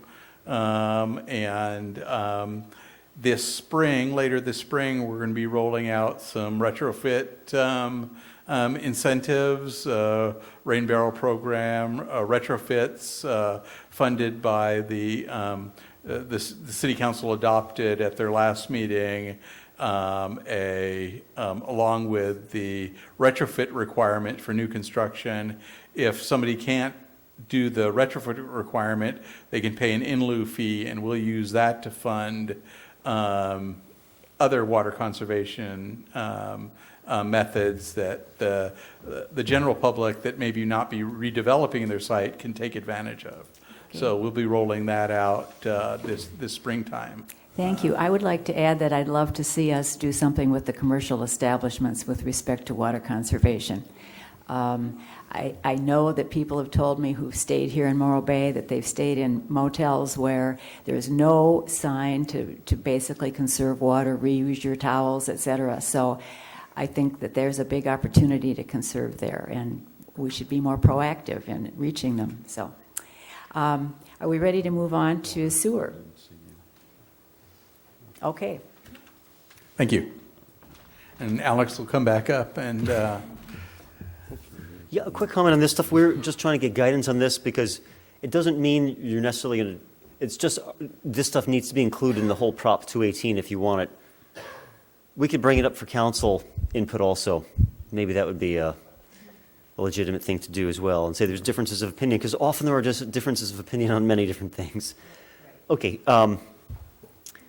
sewer. Sewer's a little different because the city has been raising rates on the sewer side every year, so your sewer fund is starting in a lot better shape. However, you do have quite a big mountain to climb with the new treatment plant. So here's a history of sewer rates. Unlike the water rates, you've raised sewer rates every year for the past 15 plus years. Recently, it's been 5% annual increases. To some people, it might sound like a lot. To me, it doesn't sound like a lot, seeing what a lot of agencies had to do. But it keeps compounding year after year, and it keeps your revenues in line with your costs. And that's been a good thing, I think. So that's why you're starting in a better position, and you don't need quite as high rate increases as I think people initially thought you needed for the treatment plant. Here's a comparison of the current, typical single-family rate from a lot of other communities out there. And I think Los Osos is even higher because they pay assessments on property tax roll. They had to do a whole new treatment plant and collection system. So you're in the middle of the pack. And a lot of these other agencies are going to be facing rate increases, but who cares what everyone else does? You've got to do what you need to do to cover your costs. The big financial challenge, obviously, a new $75 million estimated cost for the new wastewater treatment plant. You've also got some capital needs from your own collection system and for the existing treatment plant. The existing treatment plant's got some highly needed projects that have been put off year after year after few years, hoping that you'd have this new system in place and you'd never need to do these projects. Unfortunately, you do have, I think somewhere in the $2 million range over the next few years to keep you got to keep meeting your permit requirements while you're building the new plant until it's here. But you do have a lot of aging infrastructure in the pipelines too. So the new facility is the big driver, but also you need funding for capital and cost inflation. Again, we came up with 10-year projections. You could see the yellow bar here. That's the new debt service for the state revolving fund loan for funding a new treatment plant. And that's just your share of it. We assumed in our projections that Cayucos was paying for 25% of the facility or so. It turns out that they may not want to be a partner within you in this, but may want to just be a customer of the city at the end of the day, which is another option. In that case, the debt service would be higher, but you'd also be getting revenues from them, which would be higher. So it's kind of a financial wash at the end of the day. And here in the early years, you can see, in addition to the pipeline, long-term pipeline stuff, you've got some other kind of critical needs you have to address in the near term.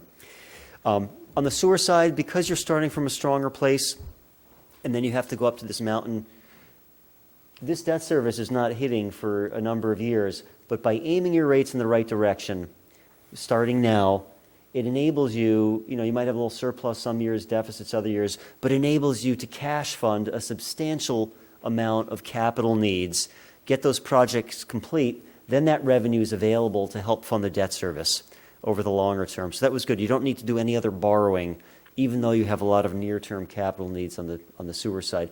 This is your current rates. All the residential units pay $45.59 per home.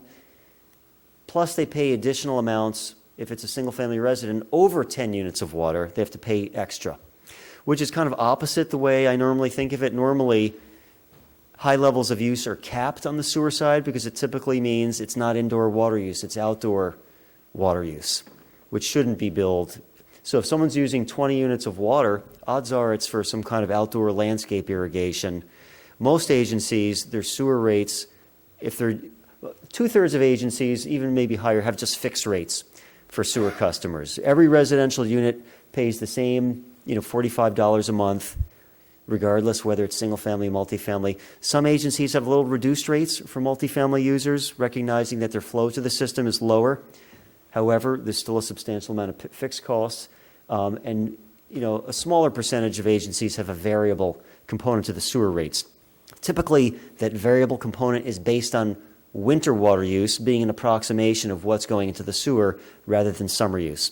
The reason that might not be a good idea here is because you've got so many vacation homes, they have no winter use, or it's one unit, Meanwhile, they're using a lot of water in the summer, so if you try to make it on winter use, one group of customers might not be paying what they should be paying. So we're recommending, so you have it based on annual water use, monthly water use. It's just a little weird the way it's currently set up. On the commercial side, you've got a number of, everyone pays a rate per unit of water use. And you have all these different categories. But when you look at the rates, there's really only 5 categories, 5 different strength categories. So that's what we were recommending, a movement to new commercial rates that have 5 categories based on strength: low strength, moderate strength, high strength, et cetera. There was a little bit of reclassification in there for a couple categories that seemed a little bit off. I won't go into the details there. The other thing with your commercial rates, we're recommending a minimum charge not be higher than the residential rate, because they still have to pay usage charges, subject to this minimum. But the minimum would be set at whatever the lowest rate was for the residential customers as well. You do have some small commercial customers out there that probably use less water. It could be a small office or something like that. On the residential side, we have 2 options. This is new. It's nothing you've seen before. So let me just walk through that, then I'll show you the numbers. One, what we had kind of proposed last time as an initial take was you could just have a fixed residential charge. For all practical purposes, that's what you currently have. Every dwelling unit would pay a fixed charge per month regardless of their water flow. It's based on an estimated amount of flow going into the sewer system. What we were recommending, though, in our initial draft is that you have a reduced charge for multifamily and condo units, for kind of lower occupancy units. Really, you've got some apartments that have more people and then some single-family homes out there, so nothing's ever perfect. Again, it's always a balance of competing objectives. You're trying to find something that you think is fair as possible, recognizing nothing is perfectly fair. So that was kind of the recommendation. A charge for the multifamily and condos would be 80% of the charge for single-family homes. The alternative option that I'm going to talk about here also, last time it was brought up, hey, maybe there should be some variable charge component. So we came up with a rate that's would have a fixed component for all residential units, regardless of whether it's single-family, multifamily. Everyone pays that same fixed charge. And then on top of that, they pay a usage charge. So if you use a little bit of water, you only pay a small usage charge. If you use a lot of water, you pay a higher usage charge.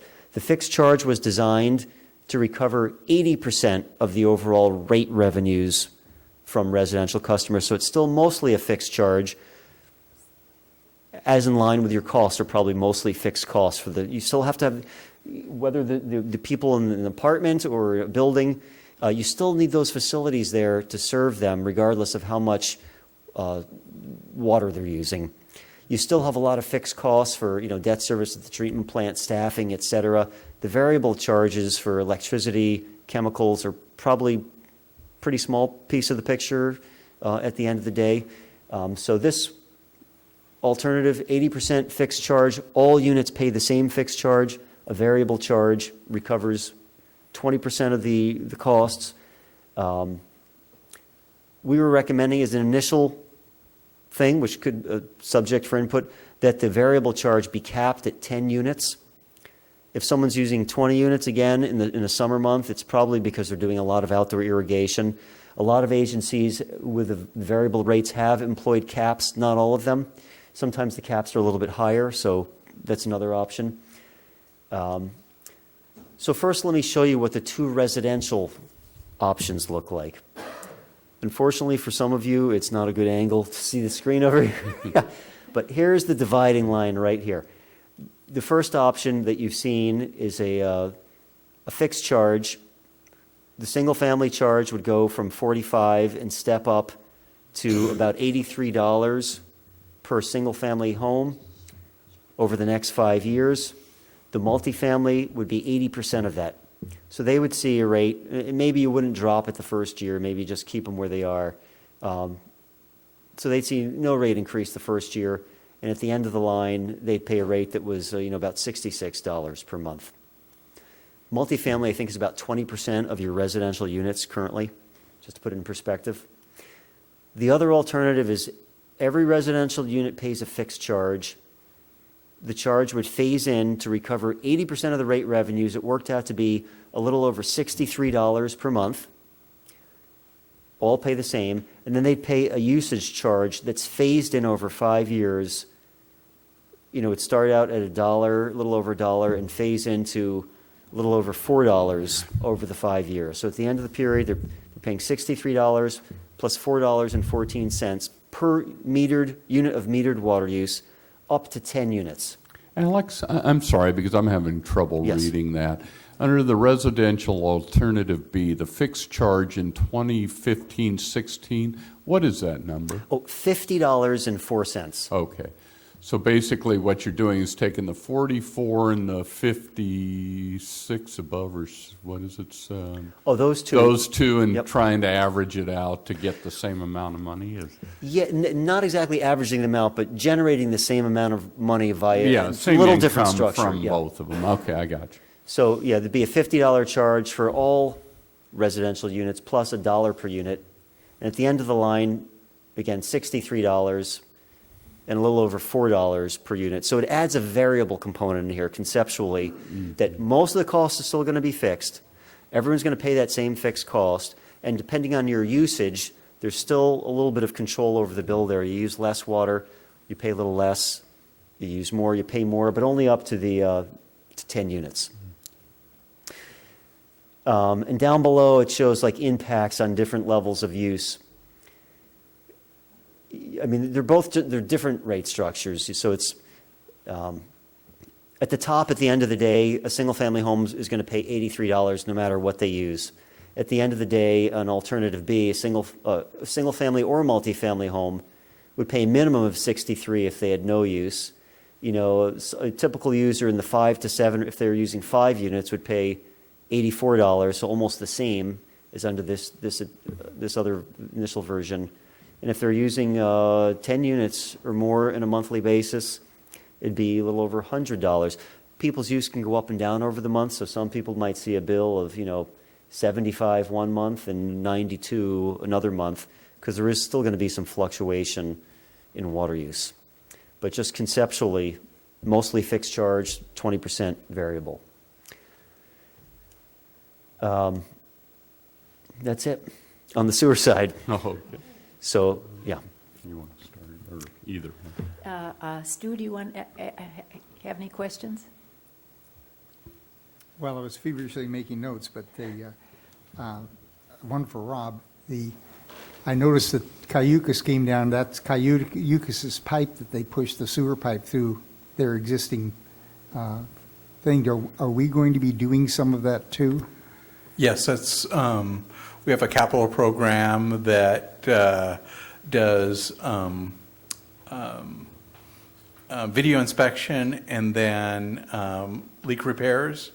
Unfortunately, probably by the time we get finished with the system, it's time to start over because the ground tends to move a little bit, and we have a lot of rigid material that is buried. So it's probably one of those things that it's a maintenance program that will never end.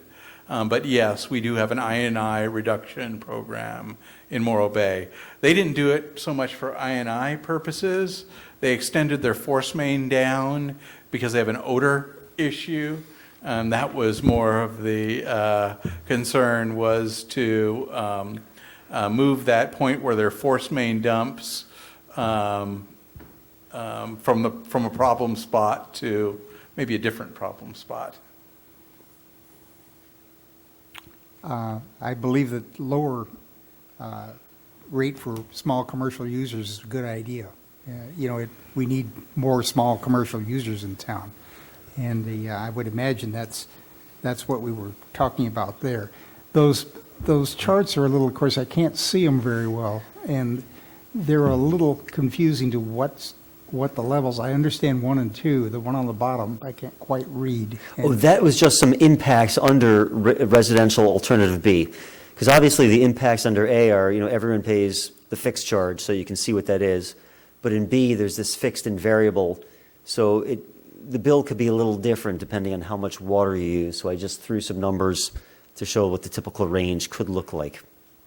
But that's, so that's the impacts down below, which is almost impossible for you to see at that angle. That's all I have. With the discussion of Cayucas possibly not being a partner, but being a ratepayer, are they responsible for getting it to our city line, and they just deal with that separately, or do we have a different rate structure we would apply to them?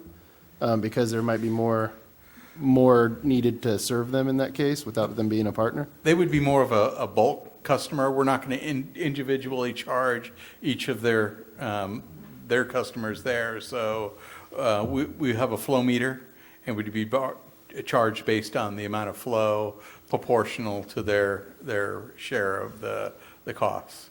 So about 75-25% roughly.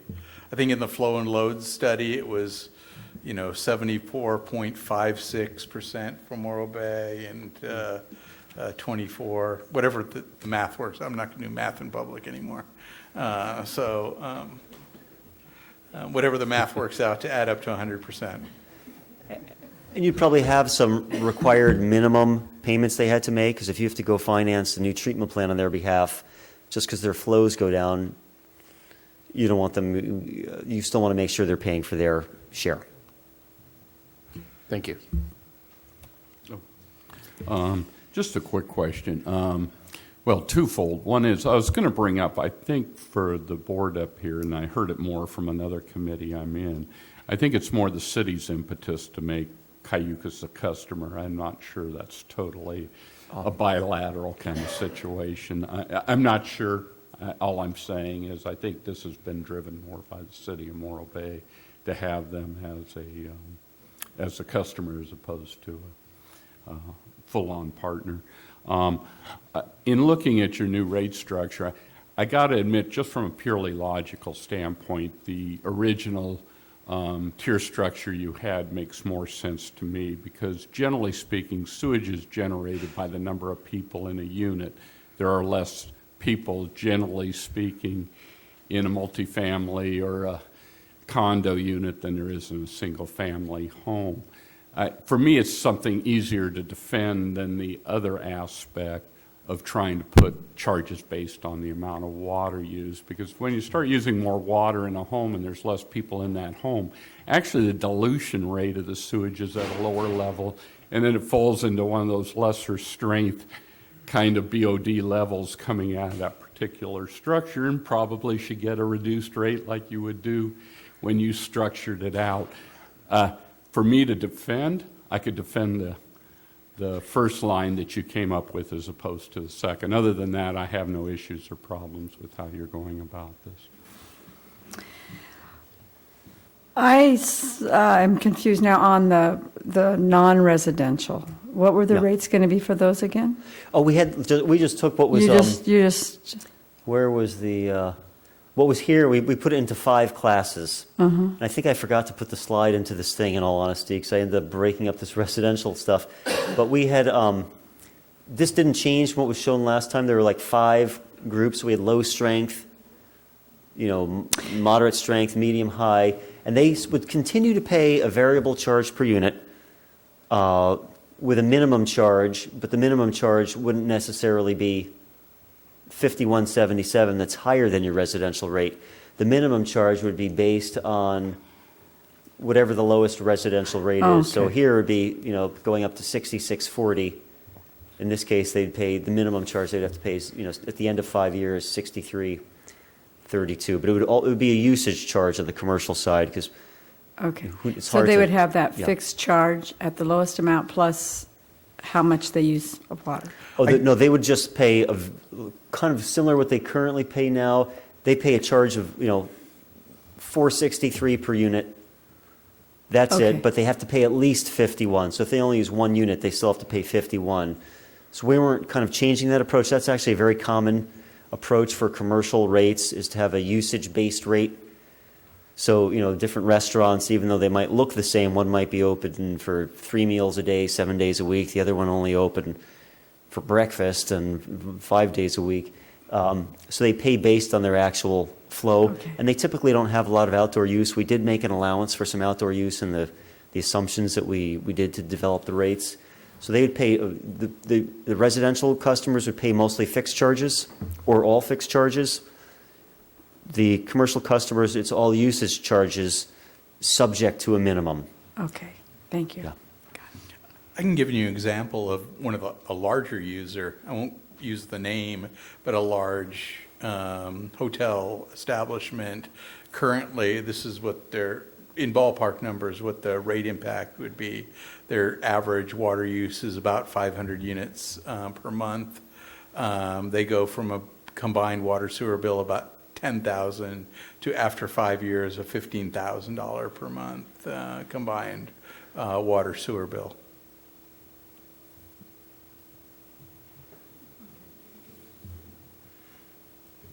Debbie? I think Plan A is a little more straightforward, and when you get to factoring in the water rates that are variable based on usage, and then you get into the sewer rates, which has a variable factor to it, I think the bill gets a little confusing. So I'm all for A, because it seems just straightforward and very simple and easy for anybody to understand. You pay this much every month, and that's it. I guess I have a question for you. With this new rate structure, how does that affect Ms. Morrison's question about her 6 units? No, good question. Currently, they pay $45.59 per unit. And I think that was the issue, is that, hey, wait a minute, they're paying such a low water bill. They only use a few units of water. Why do these 6 units together have to pay 6 times this charge? Because there's only 6 people there, when there's a house next door that has 6 people in it. So the flow. And the big picture, there's nothing perfect. You have to come up with a rate that you think is equitable. How it addresses it, they would still be paying per unit because they are separate dwelling units. You still need the pipelines to serve those dwelling units. Yeah. We only have 1 meter, so there's no separate. Yeah, they only have 1 water meter, so they're only paying one of the fixed charges on the water side. So they're paying a really low, that's to pay a water rate of $40 for 6 separate dwelling units. That's pretty good. So they have this huge disparity. I would almost suggest the disparity is because their water bills are so low. But they have 1 meter that serves them. If they were, whoops, this doesn't address their concern. How many laterals are serving the property, I guess would be my next question. There's probably only 1 lateral. Our current rates charge per unit. We know how many units there are in multifamily properties, and we count the number of units, and they get charged per unit. So they would still be paying for 6 units, is that correct? That is correct. Every dwelling unit would have its own separate charge. But at 80% of the residential rate? That's correct. I think her question is independent of what we're talking about today with the water and sewer rate study. It would tell you which each one is. I think you'd have to petition the city council to make a different determination on your part. It's beyond the purview of what we're doing, if you understand where I'm going with this. I'm sorry, I'm speaking to her right now. From that standpoint, I think that's where you'd have to petition saying somehow you should be treated as a single-family residence as opposed to 6 individual units. Good luck. I don't know where that goes because it'd probably bring into question half this town where there is a lot of people renting out separate units and it looks like one home, so to speak. And that's a very thorny issue, and it's probably more political than I'd wish to get involved in. Yeah, the other question is this typical of sewer rates that they are usually charged just per unit? Is that the normal way? Yes. And no matter where you stand, rates look unfair from everyone's perspective, but that is the most common sewer rate structure in California, is having fixed residential charges. Some agencies have reduced charge, not all, for different types of multifamily units. Sometimes they've apartments versus mobile homes versus condominiums versus who knows what. We weren't going to that length. We just had single family reduced for multifamily, and a smaller percentage have a variable component added in. Okay. So this is the most, this is right in line with what's commonly out there. And do some also add the variable for water use?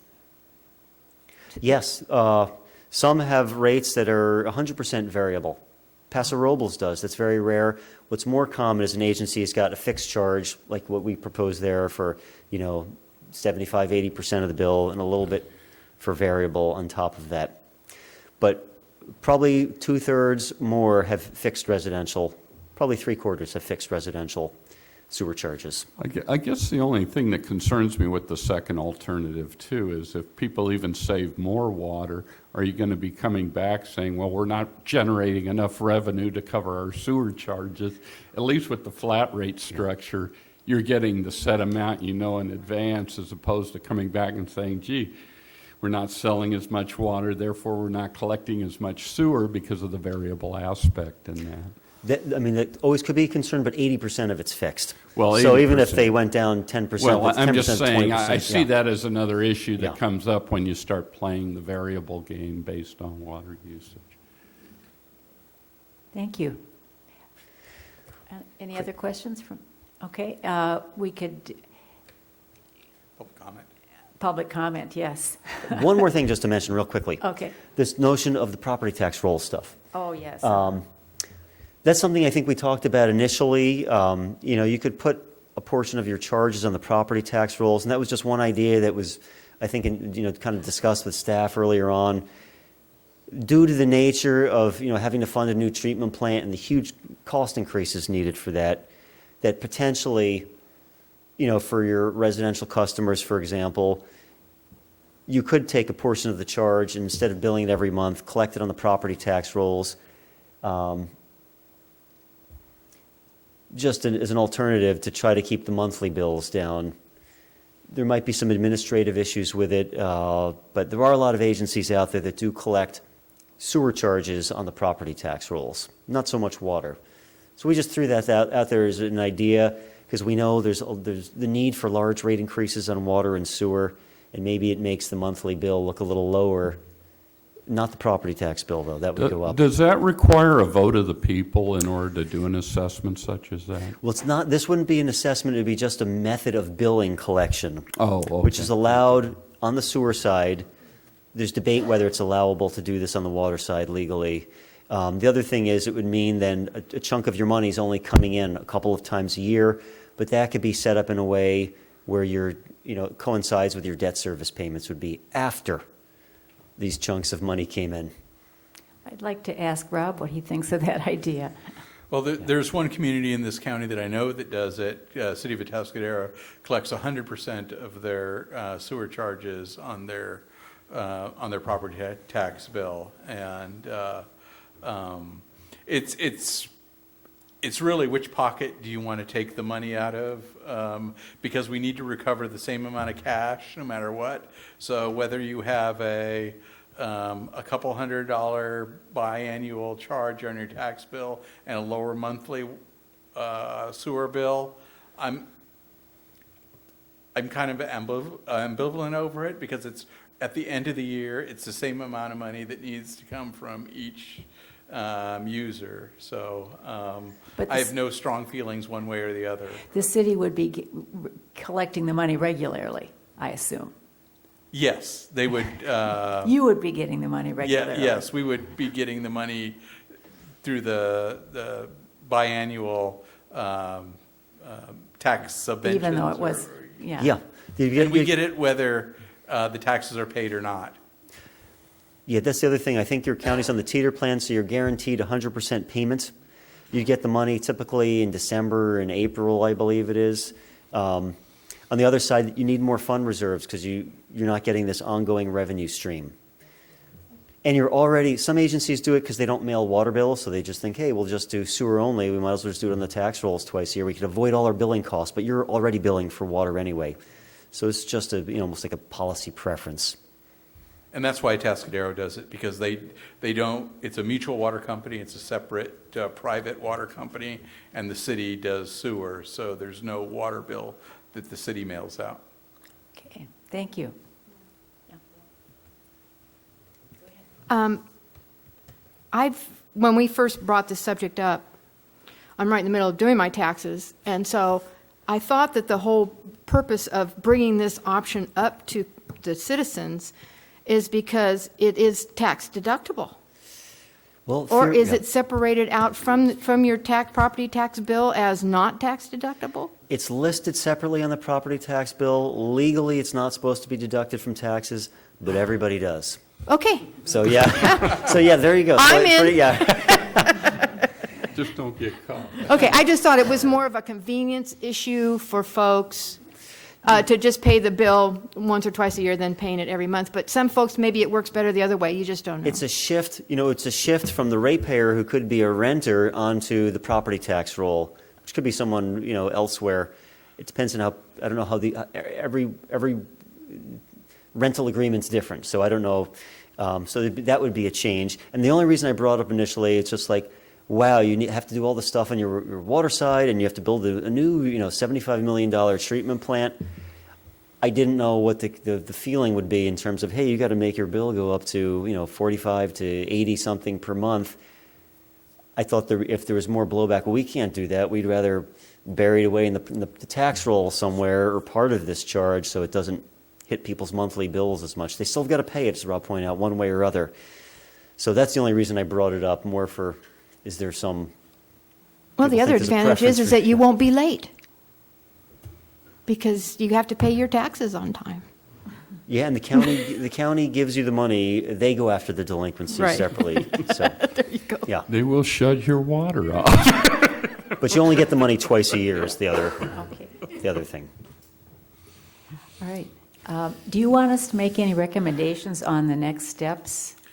I would say first, maybe open it up for the public. Okay. And then bring it All right. back to the All right. board All right. for Thank you. discussion. Okay. Is there we'll open public comment, any more public comment on the sewer issue? This is on the sewer issue. I recommend you go with alternative A. And also, I recommend that we keep it billed to the city like we're doing it right now, the sewer and water together. Because I think it's better to pay it monthly because it's kind of a shock when it comes to your tax bill. So I recommend do it the way we do it now. Thank you. All right, thank you. Anyone else?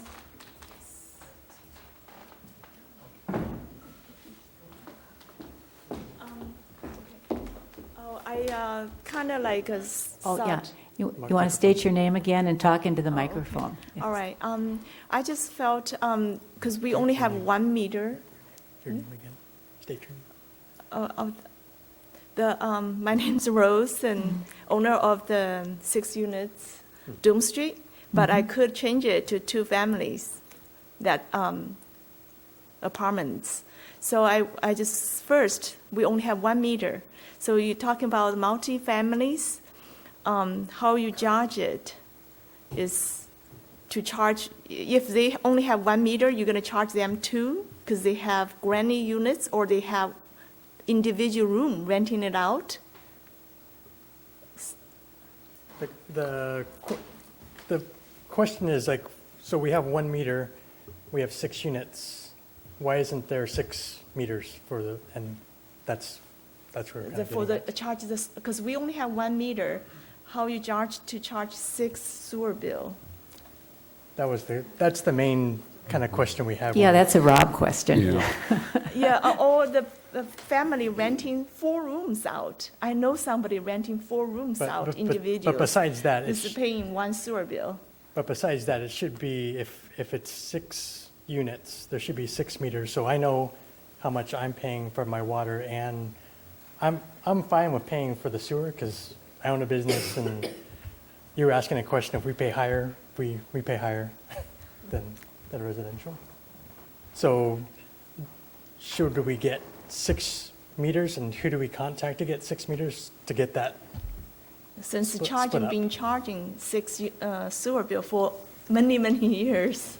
Yes. And many years, our water bill is only $38 or under $40, but we are paying almost $300 sewer bill. Thank you. Yeah. I don't know. So it is possible to convert to individual metered.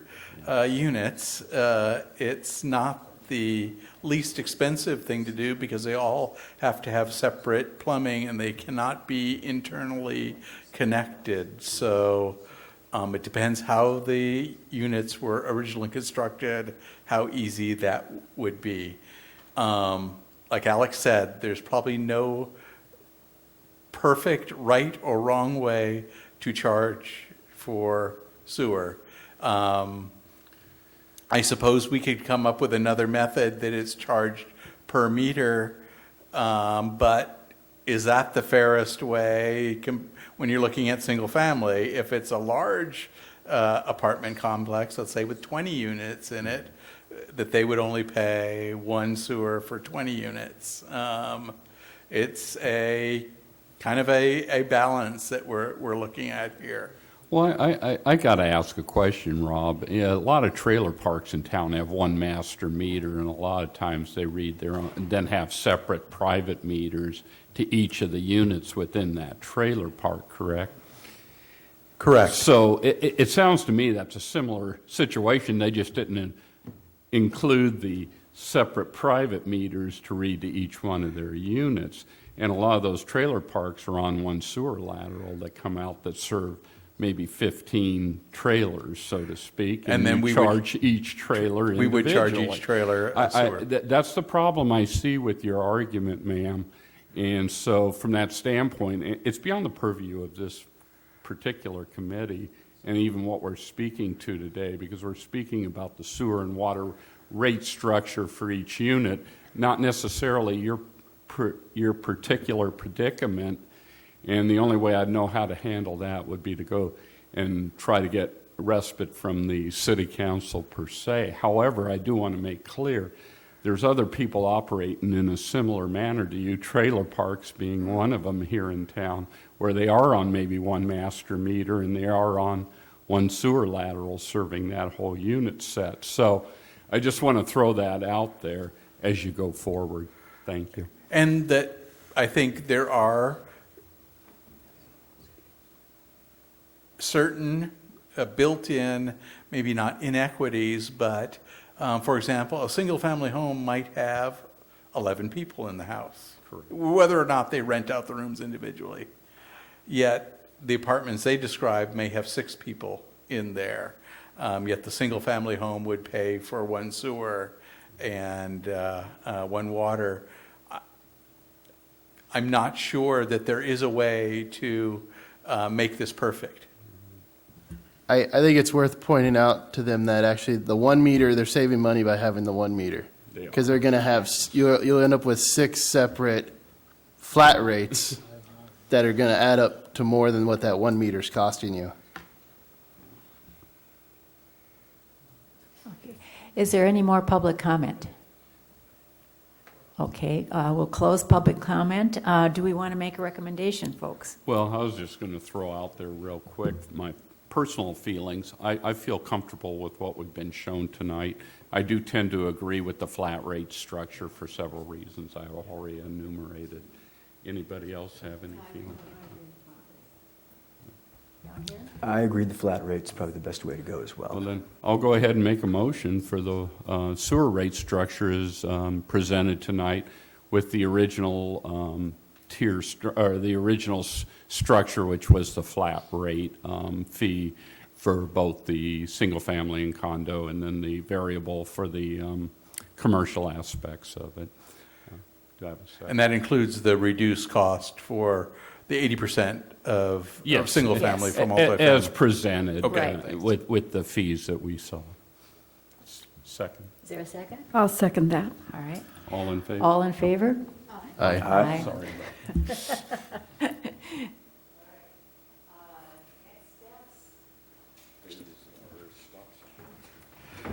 Do you want to talk about the next So the section? next steps is we'll be taking this to a city council workshop next Tuesday, the 24th, starting at 4:30 in this room. Okay. So we'll be presenting this board's recommendations along with Alex's presentation, and city council will chew on it there, and we'll Alex has the dates up here, looking at in May to go back for a public hearing to set the rates and, March, initiate the Prop 218 process, May, set the rate hearing, and then rates would become effective July 1. Okay. Is the proposal. And I noticed that you had some recommendations about the 218 process, which were included in our report. Did you want us to make a recommendation on those? Sure, happy to take any input, yeah. Well, you were very generous about the process, and it made sense to me, so Okay. I would support it. Okay.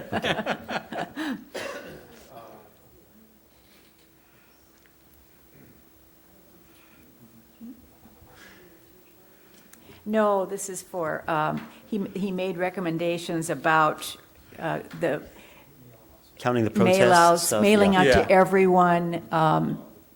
Yeah. And we will confer with your attorney as well to make sure they're comfortable with the process. I mean, they're the one who have to Right. be comfortable at the end of the Yeah, day. you said that you don't necessarily have to send it to everyone, but you would recommend doing that. Generally, yeah. I mean, you don't want to be accused of, trying to sneak it through or something like that. But also, the other thing I always say is at the public hearing, sometimes people come up and protest or they write something down and it doesn't meet the required legal standard, but you don't want to say, sorry, you didn't, put the right X over here. You generally want to be, okay, we'll count your protest, unless you're really at the 50% threshold and really need to get a rate increase. But, yeah. Okay, well, thank you. I think Mail to- we all agree that it made sense. Yeah. And just, you don't inflate the denominator that way when you mail out to both the resident and, I know And the property some owner. agencies Yeah. think that that's what happens, is you reduce the odds of having a 50% protest by mailing it out, but you only get to charge or get to count one vote per billing address. I believe Yeah. that's the case. Per parcel. Per parcel. Yeah. All right, thank you.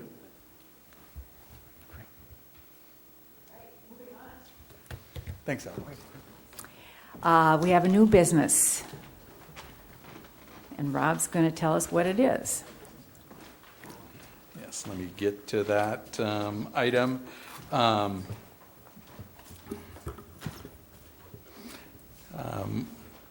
What we have tonight is review of a stop sign request based on petition at the intersection of Main and Pacific Streets. And the I just want to say thank you all for your, there's a lot of stuff we waded through last time, then, this time again. And I thought you guys had a lot of great input and appreciate everybody had a lot of thoughtful comments and stuff. Well, So thank thanks. you very much. Thank you. Thank you. Traffic control devices are regulated by several different regulations. Some of the board has been through this discussion before on other intersections, but we look at our city regulations, Chapter 10 of our Muni Code, the California Vehicle Code, and we use the California Manual on Uniform Traffic Control Devices. In general, any traffic control device needs to be warranted or justified before it can be installed, and an engineering analysis is used to determine whether that is justified. The city's code allows the city council to install a traffic control device, whether or not it is justified or not. They have that discretional authority to do such. We also recently, council passed a petition program where in local residential streets, if there's a majority of the neighborhood that would like a traffic control device, typically a stop sign, they would petition the city. If there's more than 50% that would like that, and it's not warranted, the city would install it and they would pay for all the installation costs of that. This specific request is not on a local residential street. It is on the intersection of Main and Pacific, one of the city's two arterial streets, Main Street, the other being South Bay Boulevard. and a collector street, Pacific Street. So it doesn't meet the petition requirements. Back on Valentine's Day in 2012, I stamped a report that did a traffic engineering traffic study on this intersection, and I guess fortunately or unfortunately, depending on your perspective, it did not meet the warrants. I mean, there's not the traffic volumes there. There's not the pedestrian volumes there that the manual that would require the installation of a four-way stop sign. And thankfully, there's not the accident history there. MUTCD guidelines or requirements for the number of accidents is 5 in a given year that are due to the intersection configuration as the cause of the accidents. We did look at accident history, and since that report, there have been 5 accidents there since 2012, and 3 of them being in 2014, but yet it still does not meet the required warrants or the justification for installing a stop sign there. We have looked at speeds there along Main Street, thinking that might be an issue. The average speed along Main Street is 24 miles an hour at that location. So we're coming into the Central Business District, which is 25 miles an hour. Didn't seem to be excessive speeding was an issue there. Based on our engineering analysis, staff does not recommend installation of a four-way stop, which would be installing stop signs on Main Street at Pacific. And that concludes my report. Okay, thank you. Any questions? We'll start down here. Debbie?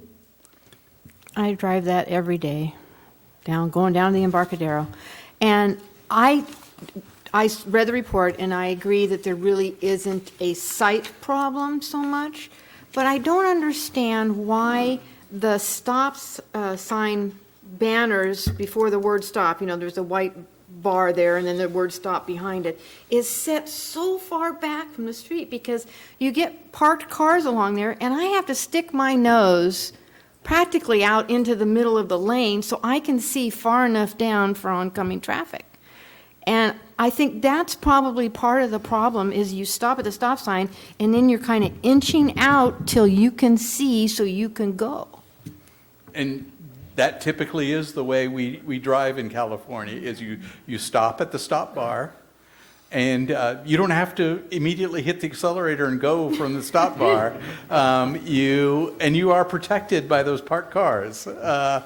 Typically, folks don't run through parked cars, so you are to proceed forward. And the reason it is set so far back is so we make provisions for pedestrians crossing Pacific at Main there. So we need to set it back behind where the sidewalk is. So you would stop, make sure there's no pedestrians, and then kind of creep forward like you do. That's exactly the way. But you do get honked at, and you do get people that actually stop because they think that you're going to go all the way out into the intersection, that you are in their way.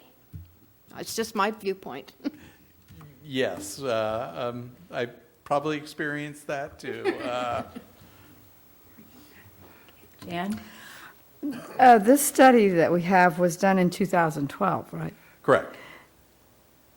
And you said you needed 480 vehicles an hour to be considered, and 2 years ago you had as many as 425 on one date. You don't think it's necessary to make another one? I know that the pedestrian traffic hasn't increased, and so I was just wondering, even if are you sure they're still only going 24 miles an hour on that part of the road?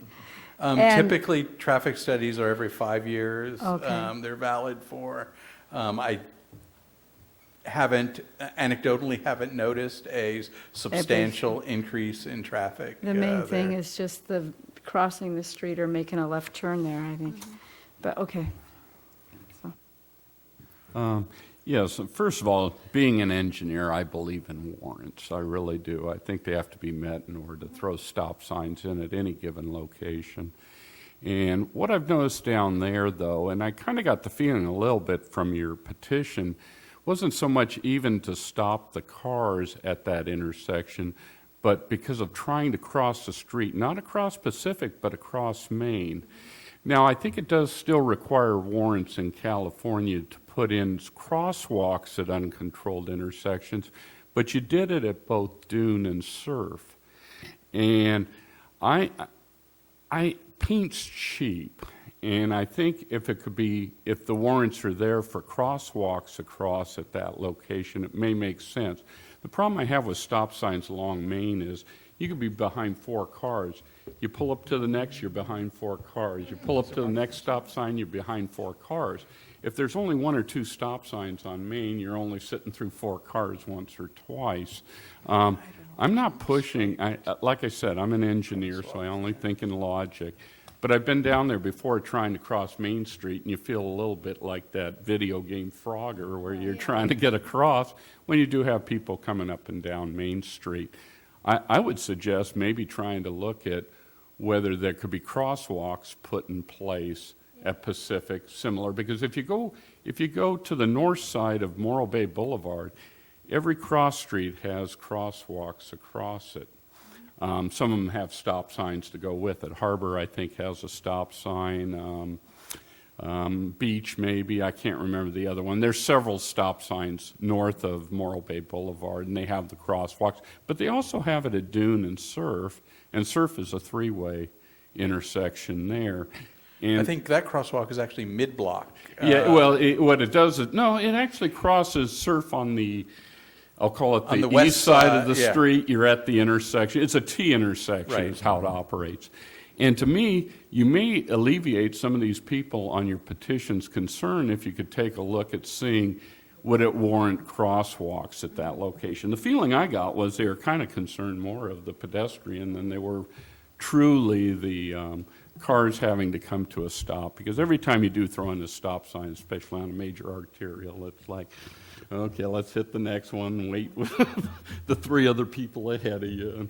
And I don't know, I find that personally irksome myself. And I do travel down Pacific. It's one of the ways I go down because there's very few stop signs from Piney Way down to Main Street itself. So that's something you might be able to look at if you can't make the warrant, because the other solution is purely political. They take it to the city council. City council can make that determination. But for me, I kind of stick with the warrants, and I do agree with Rob on that. And I think I actually sat on the committee when this came up in 2012, so I'm a little bit familiar with this from the last time around. That's all I got. David? I would agree with Stephen in that rather than look at this as a vehicular problem for crossing Main Street, more of a pedestrian problem, and rather than a stop sign, maybe we could recommend a crosswalk instead. I'm also leaning more towards the crosswalk, but with the suggestion that possibly the crosswalk only be on the north side of the intersection. If there is speeding happening, it's most likely coming from the State Park side, because you've just left a stop sign on the other side, and it's making the turns onto Pacific in either direction. So in that case, if someone's crossing, if they're following the rules, maybe there's a sign, no crossing on the one side, but if they're following the rules, they'll be outside of that danger zone. And the other issue that you, because otherwise if you also throw a crosswalk right there, you're going to have the issue of people stopping there just because they know their stop sign's coming and they're assuming that's an intersection to stop at like they do at Dunes. So I would suggest maybe a crosswalk just on the north side of the intersection to alleviate keeping people out of the danger zone. I think that's a good point, because you also do have a crosswalk where they could cross Pacific on the east side and then cross over, and you could do it in two legs to get across the street. Stu? I actually spent about an hour out there yesterday parked watching traffic, and I talked to a couple of the residents out there about what was going on and what their views were and what their thoughts were. I saw several Hollywood stops, and it happens there. And the, I understand that there was an altercation with a bicycle or something like that recently there. I don't know if maybe the bike was going the wrong way or something, but there is an issue there with that street is easier to go up than Morro Bay Boulevard, of course, because it doesn't have as many stop signs. But what I could see happening is maybe a larger sign that says cross traffic does not stop. Get it up there on it and get it on both of the stop signs. The crosswalk on the east side, that's east, isn't all the way through. It's just some white stripes that got paved over. So, you know, there was a comment about where is it and where do you stop? And that goes on right there. The other side of the street's fine. So if we get that stripe, I don't know about the bicycle lane striping, if there's a plan to do any of that there, and maybe put a cute little bicycle on one of the lanes there, and so on. And thirdly, there was a comment about a traffic cam there to see who's doing what. You know, spy on our people driving in town, and and maybe get the police out there once in a while and write a ticket. I understand that there aren't any tickets written on that corner unless there's an accident happening. That's what I have. I don't have any questions. I did notice that the people that signed the petition, a lot of them didn't live anywhere near that intersection. In fact, there were some people from Los Osos who signed it. So I think we need to really look at that petition quite carefully. Any members of the public wish to comment? Please come forward. Yep. State your name. My name is Cruz Reyes, and I live on the corner of Pacific and Main, and that was a very good observation. And I think that if the people from Los Osos came in to see the doctor at the doctor's office, and they had the exposure, I think that qualifies them if they can't get across the street. So I think that that's probably why you do see people that are coming in from Dr. Taylor, and there's another dentist on the other side, and all the doctor's offices. They all signed this petition, and the hotel signed the petition. So you have 160 people. And I think your comments are really, really correct about everything that you say and putting, but the one thing that you're eliminating is you're eliminating the traffic, and the people are not considered enough or patient enough. And this morning I helped this one. He says, Mr. Gonzalez, who lives down 2 blocks from me, safety for my kids. He stood out there with his baby and his little girl, and on the other side, on the east side of Pacific, trying to cross, no stop signs.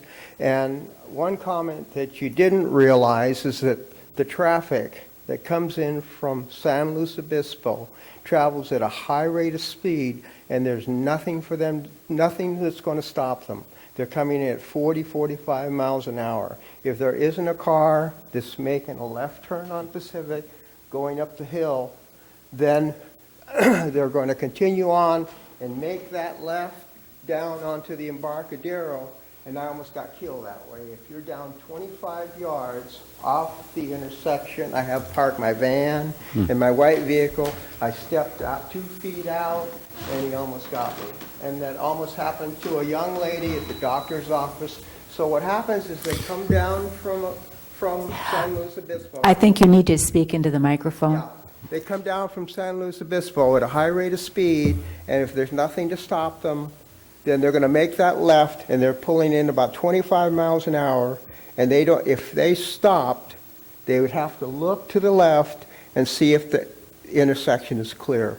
So his interpretation of back in 1920s is fine, but they don't travel that way. By the time they hit that intersection, they're doing close to 40.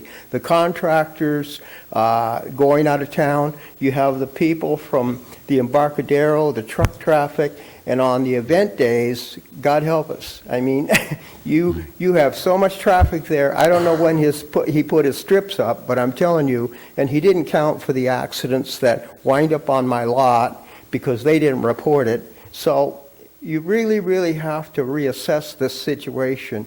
And it's important that 2 stop signs are put. And these people are willing to get a petition to put it on the ballot. And I'm talking about doctors, lawyers, an accountant, all the hotels. And they asked me, you go up there, tell them what we've talked about.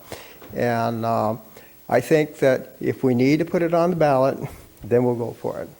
So, Just so I'm clear, is your concern more from the pedestrian standpoint or the vehicle standpoint? It's really pedestrians and really both, because what happens is you can't slow these vehicles down.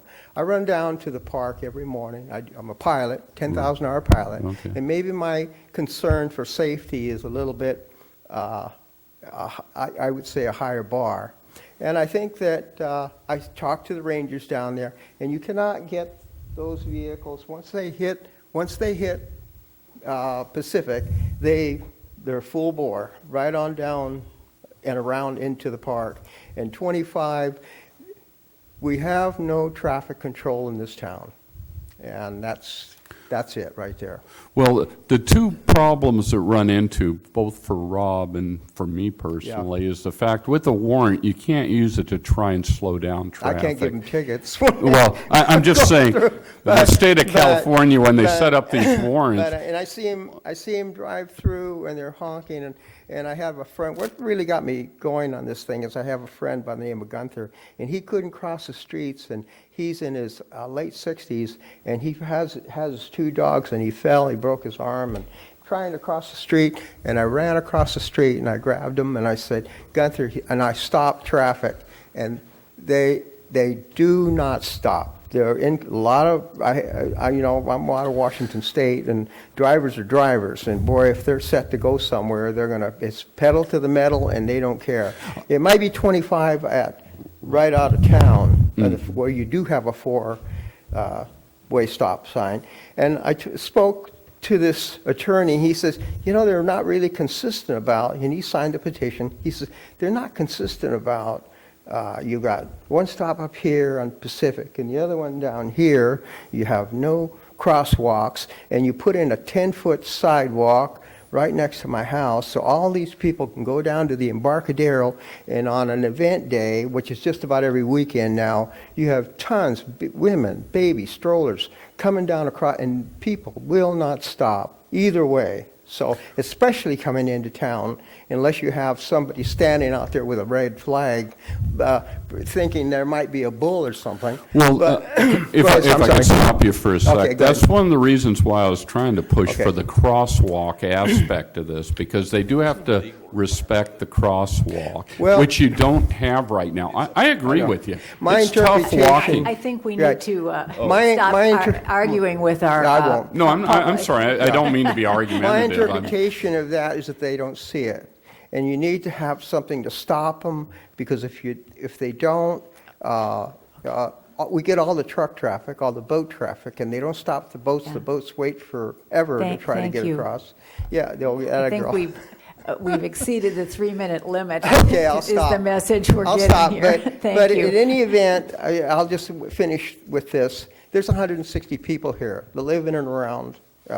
And they say they'd like to have a stop sign both ways. And if they're prepared to go to the ballot, and I think that this is, if you don't want to do it, then I'll go out and we'll get it on the ballot. Yeah, so. well, we're just going to make a recommendation to the I city appreciate council. your time, so, and I hope I get excited about that, because I've seen enough accidents, and I almost got killed myself, one of the doctor's patients going across the street. And I think we got to do something.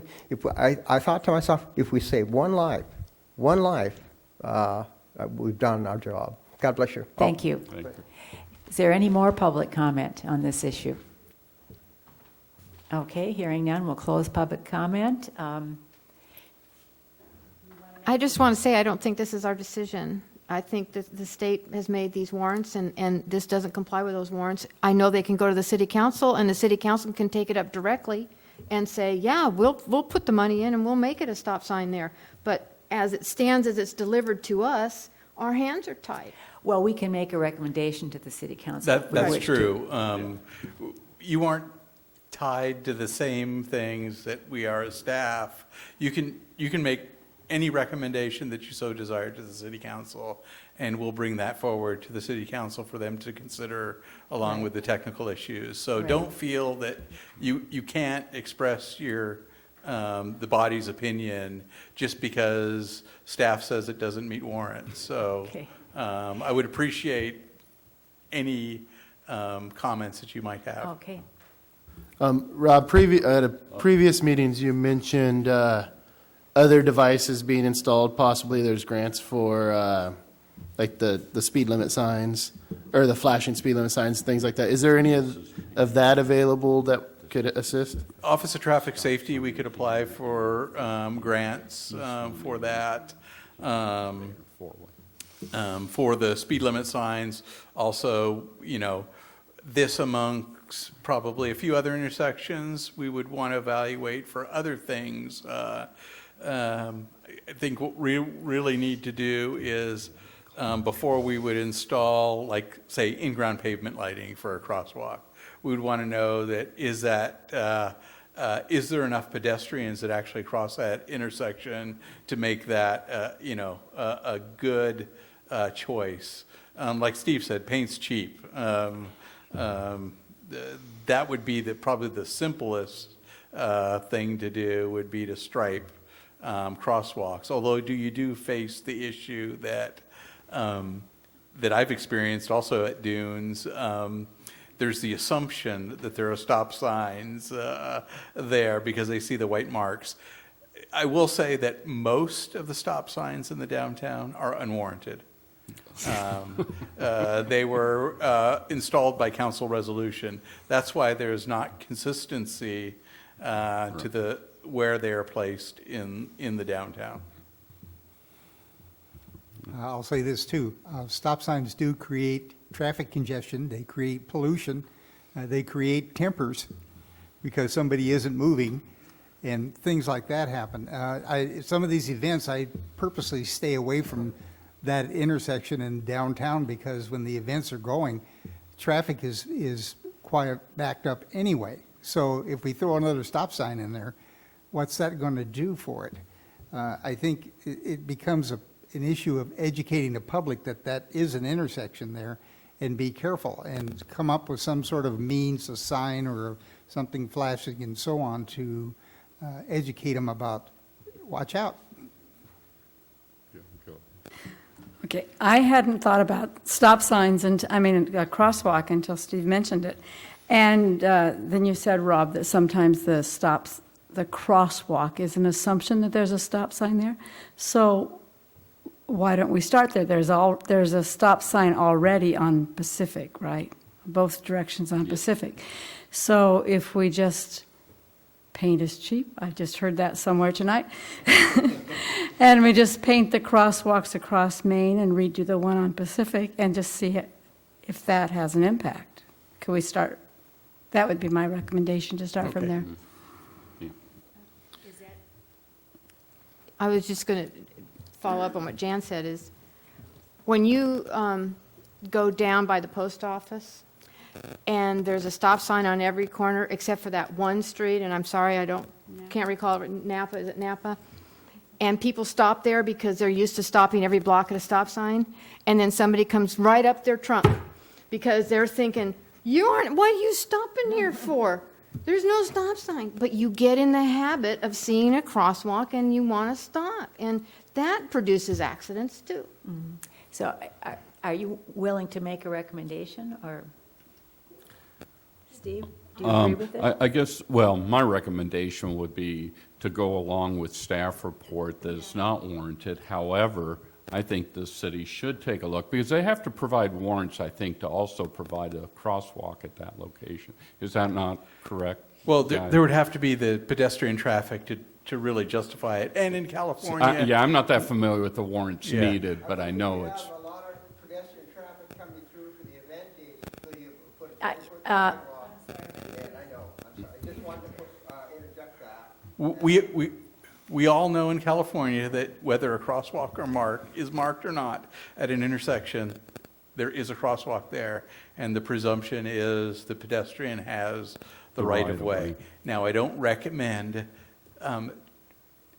my rule of thumb is right-of-way, you can only give right-of-way. You can never take right-of-way. Because the minute you take right-of-way is you're going to be in an accident. Is my experience, my experience on a bicycle anyway. I knew that I had the right-of-way, and I took it and ended up in the emergency because of it. So my view is you cannot take right-of-way, you can only give it. Okay. You had mentioned traffic studies happen every 5 years now. Are those all across town, or is there, like, what would it cost to do a traffic study at this specific intersection? To repeat the intersection analysis? Yeah. It's staff time. We have the equipment to do it. It takes, several hours of staff time to go out, set the counter, move the counter, probably about, I think I have a number in the staff report, maybe $1,000, $10,000. Yeah, for a professional traffic study. For us to do the intersection analysis, staff-wise, it's about $1,000 for a consultant to do it. We did Radcliffe in Maine, about $10,000 to do that. A little bit more in-depth traffic study than here, but... I would almost be inclined to suggest maybe the sidewalk on the one side, because we're just making a recommendation to council. Maybe recommend put in the sidewalk, or put in the crosswalks, and at the same time suggest an updated traffic study. I could support that. Because some of those numbers were close, and if things come back different, if we're getting a lot more tourists in than we did in 2012, maybe it is warranted today and it wasn't 3 years ago. Yeah. And maybe we do the traffic study in the summertime versus February. Yes, good idea. Chris, if you want to go ahead and make your motion. Make the motion. I make the motion that we'll see how you want to, if we... support the staff report. To support the staff report and to add crosswalks or update the crosswalks on both sides of Pacific and Main, but maybe only on the north side on the main cross, and also to recommend a updated staff report. I'll second that. Not staff report, updated traffic study. By staff, I By think. staff. Yes, In-house by traffic an report. in-house traffic Yes. report, not a consultant. I'll second that. All right, all in favor?